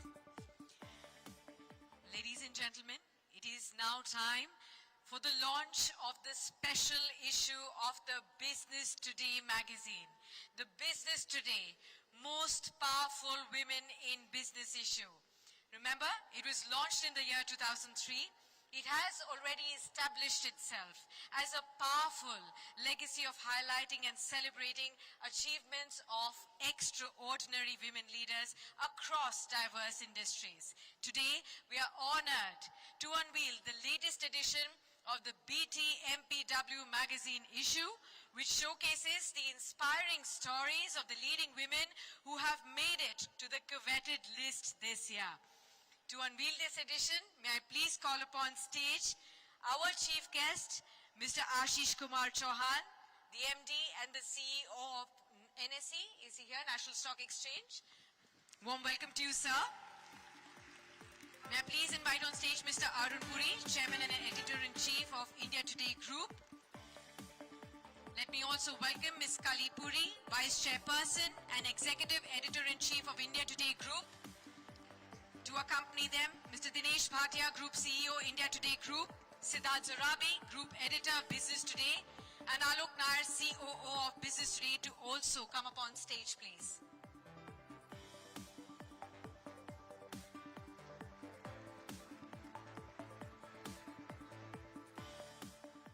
Time for the unveiling of our special edition.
top 100 most profitable listed companies led by women. The pivot was done so that we have a list based on hard numbers and objective data. After all, profit is power. And there can be no better place to hold an award based on this metric, but in the heart of the NSE in this splendid hall, with the NSE CEO, Ashish Ji, as our chief guest. Thank you, sir.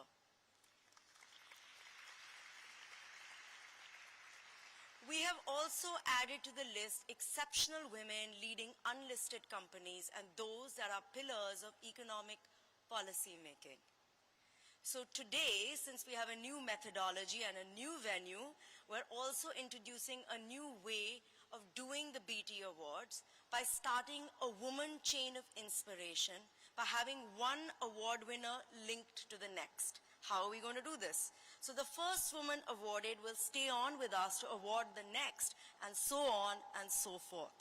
We hope that the circle of strength that we create today will continue way past this evening. We really have our work cut out for us as women, because only 6% of CEOs in India are women.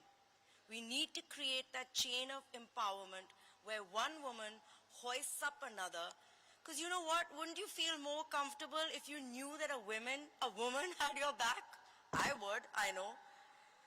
Now back to that mantra that in the corporate world, profit speaks the loudest. Yes, that's true. But the alchemy of women-led companies, I believe, is that they are the rare blend of soft power with hard numbers, and that's unbeatable. That's not me being biased towards women. Hard numbers show that the broader corporate universe has had modest uptick, but women-led companies have bucked the trend. And the one thing that they all credit that to is having agility, being nimble. And what does that entail? But having to balance contradictions. We are biologically wired to literally do that. Toughness with charm, multitasking with a single focus, family, home, and work, doing good with looking good, but this is really tough. I read this random post recently in the fountainhead of all knowledge, social media, and I say that with irony. It's so good, I'm going to paraphrase it with some of my own additions. Your mother's version of having it all was marriage, kids, and keeping the house spotless. Yours is all of the above, plus career, fitness, therapy, side hustle, self-care, spirituality, and a nervous system that's barely holding together. She was told to be quiet, you were told to speak up, but also stay soft, don't be bossy, look perfect, never age, and make it look easy. She fought for stability. You are fighting for identity. This isn't about who's stronger. It's about how much the game has changed. Same strength, just different battles. She lived in a world that celebrated sacrifice. You live in one that celebrates performance in a hyper-competitive marketplace. She was exhausted from doing too little for herself. You are exhausted from doing too much for everyone. The standards just multiplied, and you are still standing. It's not supposed to be easy to write an entire blueprint, and that is what you are all doing. So here at BT, we see you in loud, vibrant Technicolor, and we salute you. Thank you so much.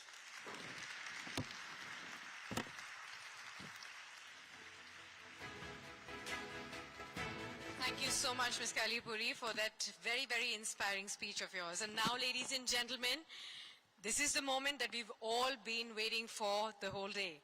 The Business Today Most Powerful Women in Business Awards, launched in the year 2003. It has had a legacy of highlighting and celebrating the achievements of extraordinary women leaders across diverse industries, and these women truly stand out as beacons of excellence for both men and women. This year, the 22nd edition of the list, we are celebrating all the women leaders, including those who've actually made a mark even on a global stage as well. Before we kickstart the ceremony, let me invite on stage our chief guest, Mr. Ashish Kumar Chauhan, the MD and the CEO of National Stock Exchange of India, to please say a few words.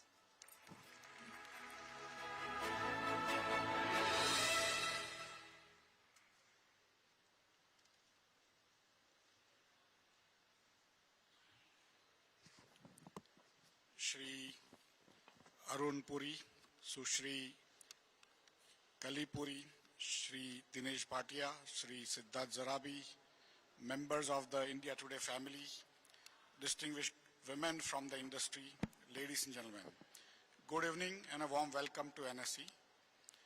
Let me begin by congratulating the India Today group on completing a glorious 50-year journey. What started as a 4-member startup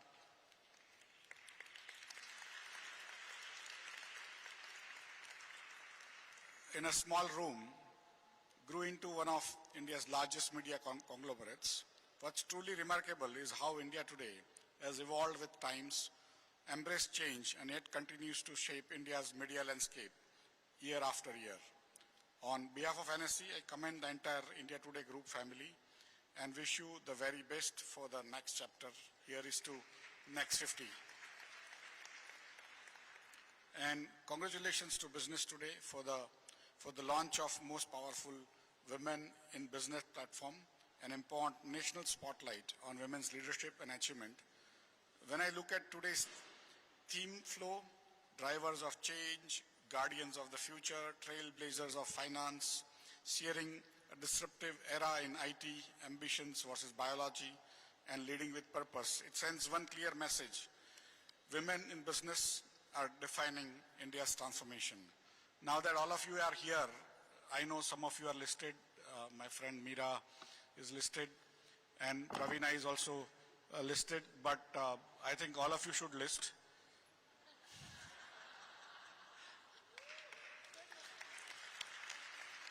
See, one of the reasons of my offering this premise is the first time an award ceremony is happening here is that we need role models, boss. And not only in just magazines, but also come here, ring the bell, and make billions, right? So please come here and give wings to your dreams, and of course share it with my shareholders. We have 12.2 crore investors across the length and breadth of the country, and they will fund you if you have an interesting story, right? So come tell your story here, and hopefully we will prosper together as a country. At NSE, we see this leadership reflected every day. NSE's registered investor base now span 99.85% of India's PIN codes, and now 1/4 of our 12.2 crore investors are women, 25%.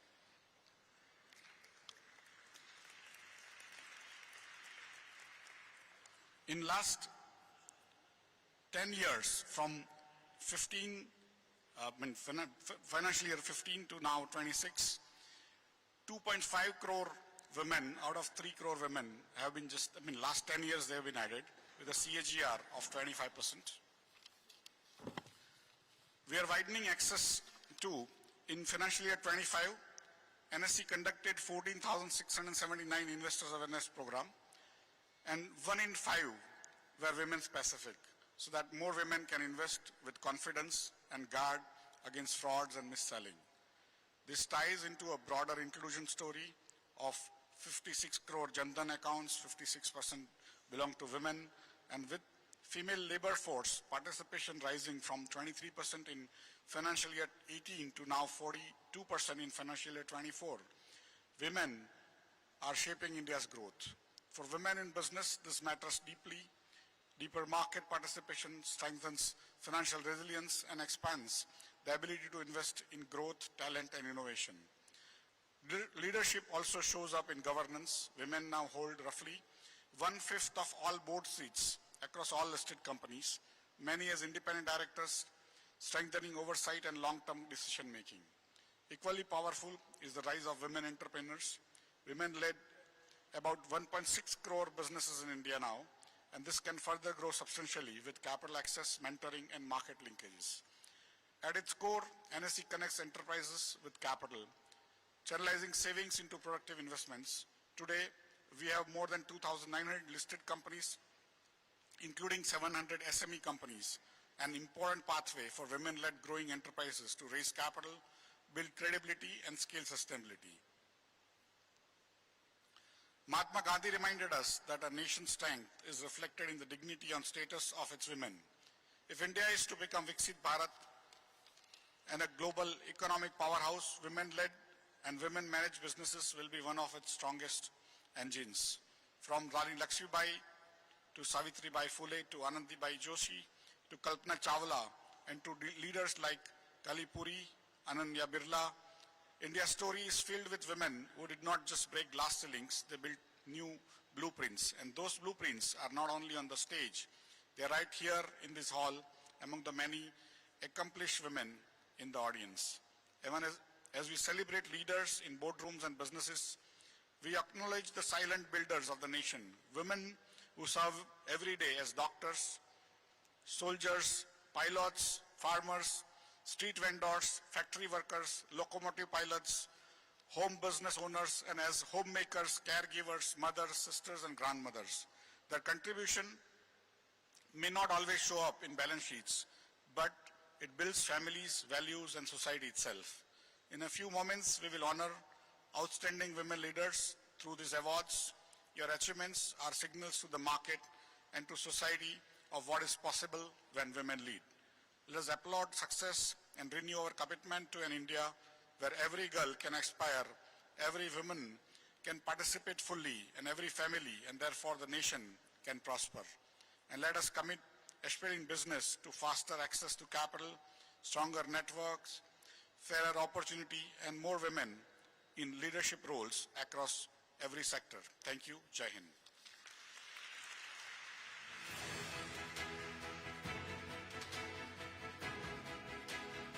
Thank you so much, Mr. Ashish Kumar Chauhan. And now it's time for the award ceremony. May I please request you to come back on the stage, sir? We have to kickstart the award ceremony. And may I please request Sri Arun Puri to also come up on stage, Ms. Kalipuri, and Mr. Dinesh Bhatia to also come up on the stage to felicitate all the awardees now. Okay.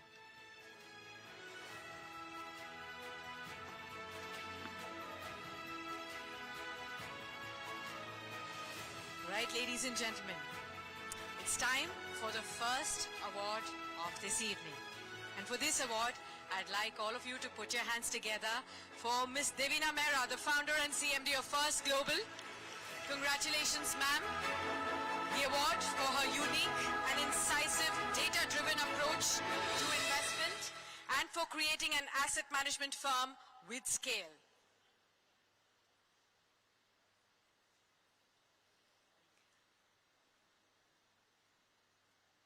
Very warm round of applause, ladies and gentlemen, for Ms. Devina Mehra. Ma'am, we will...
to come up on this stage as well.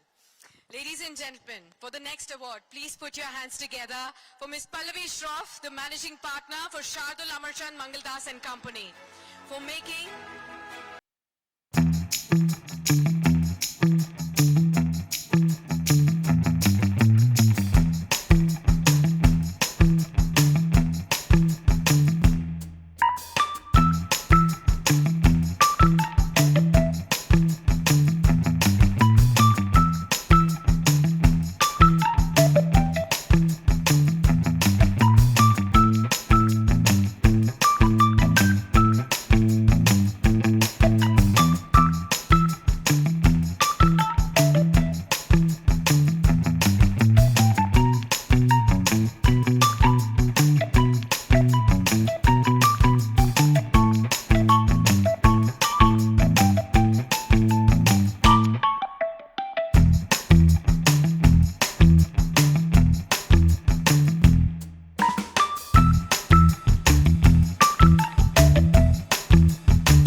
Vinati Sarab Mutreja, the MD and the CEO of Vinati Organics, the chief guest, also for carving out the name for specialty chemicals, ensuring impressive growth over time in the sector that has been male-dominated truly. Vinati ji. Huge round of applause, ladies and gentlemen.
Thank you so much. That's for Ms. Neerja Birla. Thank you so much.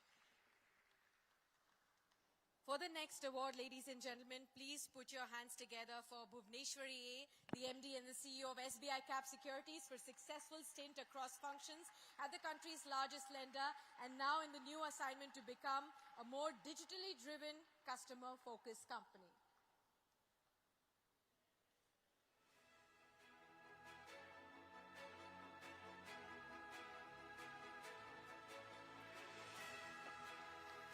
Many, many congratulations to Ms. Bhuvneshwari A.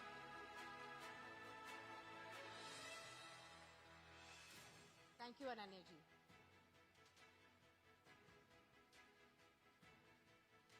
For the next award, ladies and gentlemen, please put your hands together for Geeta Singh Rathore, the DG of National Sample Survey, Government of India, for the significant work done on socio-economic surveys across India that are crucial to assess the impact of policies and development. Huge round of applause.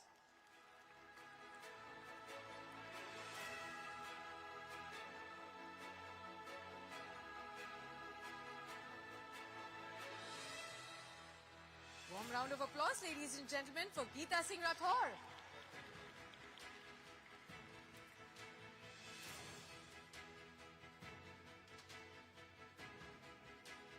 Thank you so much, Bhuvneshwari ji. Geeta ji, please stay on. For the next award, ladies and gentlemen, we invite on stage Vandita Kaul, the Secretary of Department of Posts, Government of India, to please come on stage to receive your award for leading significant reforms across the postal department, finance and disability sectors, and spearheading a host of tech-driven changes. Huge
Congratulations. Next, we present the award to Suchita Oswal Jain, Vice Chairperson and Joint MD of Vardhaman Textile. Huge round of applause, ladies and gentlemen, for Suchita for getting it right when the forward integration strategy of a textiles business and getting it right on fabric manufacturing as well. Many congratulations to you, Suchita.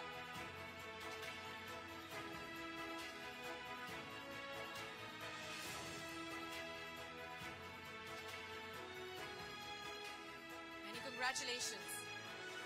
Thank you so much.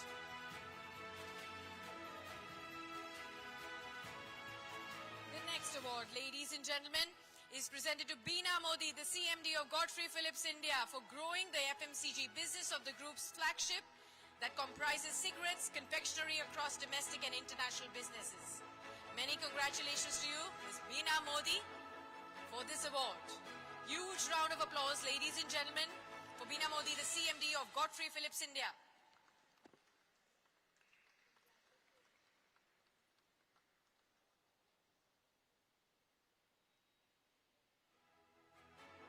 Ladies and gentlemen, Gunjan Soni. Thank you very much. The next award goes to Sulaja Firodia Motwani, the founder and the CEO of Kinetic Green, for the foray into electric vehicles and a presence across 2- and 3-wheelers with a venue, and Ashish ji invited people to come ring the bell. I would just say, whether I come or not, I hope that through YouTube we will empower many women and many companies to come bring it here for you. Thank you.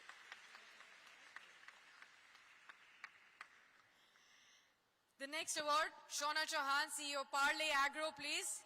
Huge round of applause for creating iconic brands and sustaining growth in a very warm round of applause, ladies and gentlemen.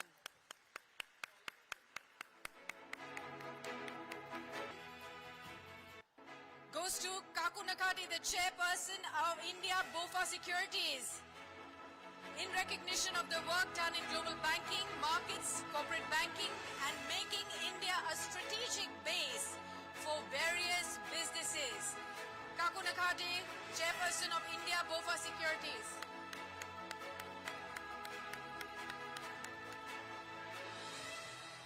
A resounding applause, ladies and gentlemen.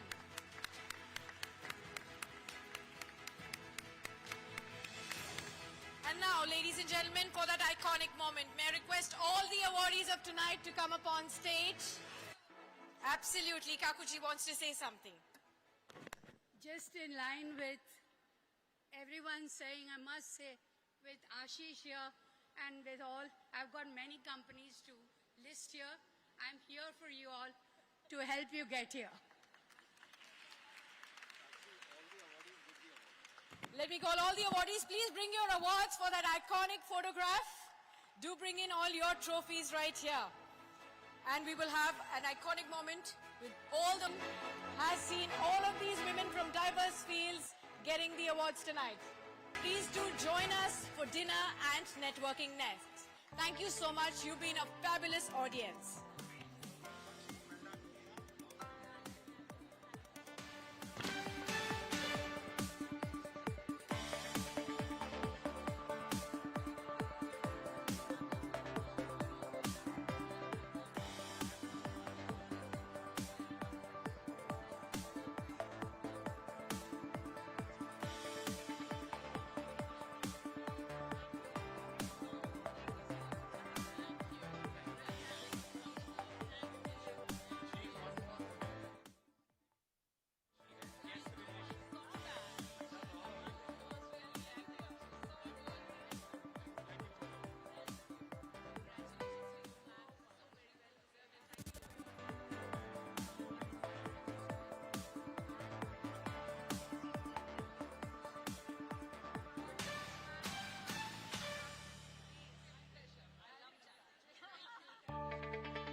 on the rise, सुन ले आसमां, double engine का ये mission महान, 2047 तक हम न रुकेंगे, 6 trillion का ड्रीम पूरा करेंगे।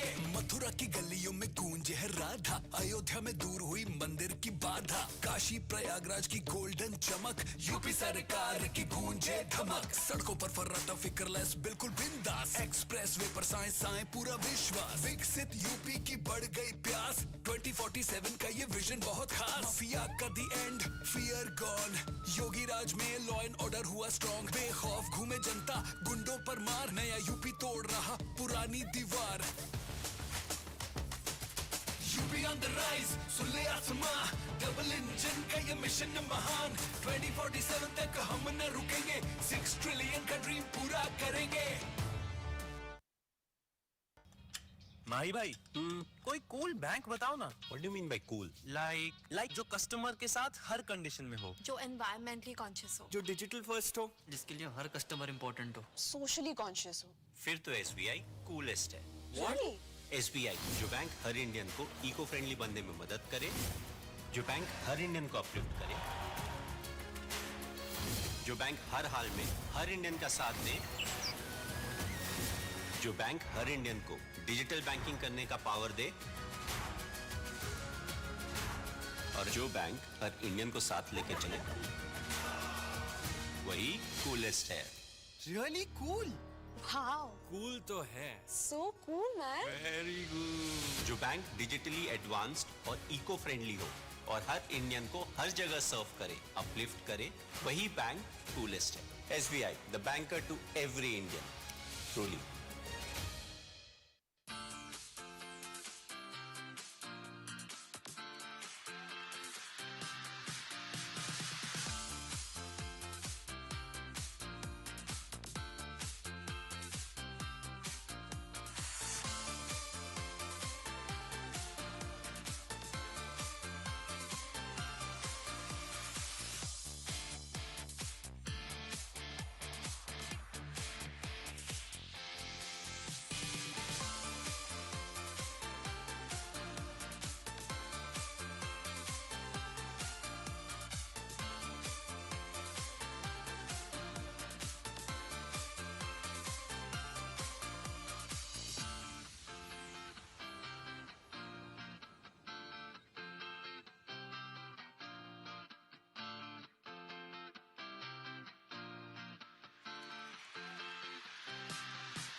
With the dynamic leadership of Dr. Payal Kanodia, M3M Foundation has become a force of unstoppable change, reaching 1,300 plus villages, transformed 4.8 million lives, advancing education for 2 million children, skill-empowered 50,000 youth, restoring nature daily, supporting 2 lakh families with health and hygiene, and producing international athletes. M3M Foundation, a dawn of change, revealing India's awakening to its fullest potential.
From overnight global cues to live Dalal Street moves, we decode what matters for your money today. From stocks to sectors to the top business news. We've got your morning game plan covered. Watch me, Abha Bakaya, as I bring you the opening bell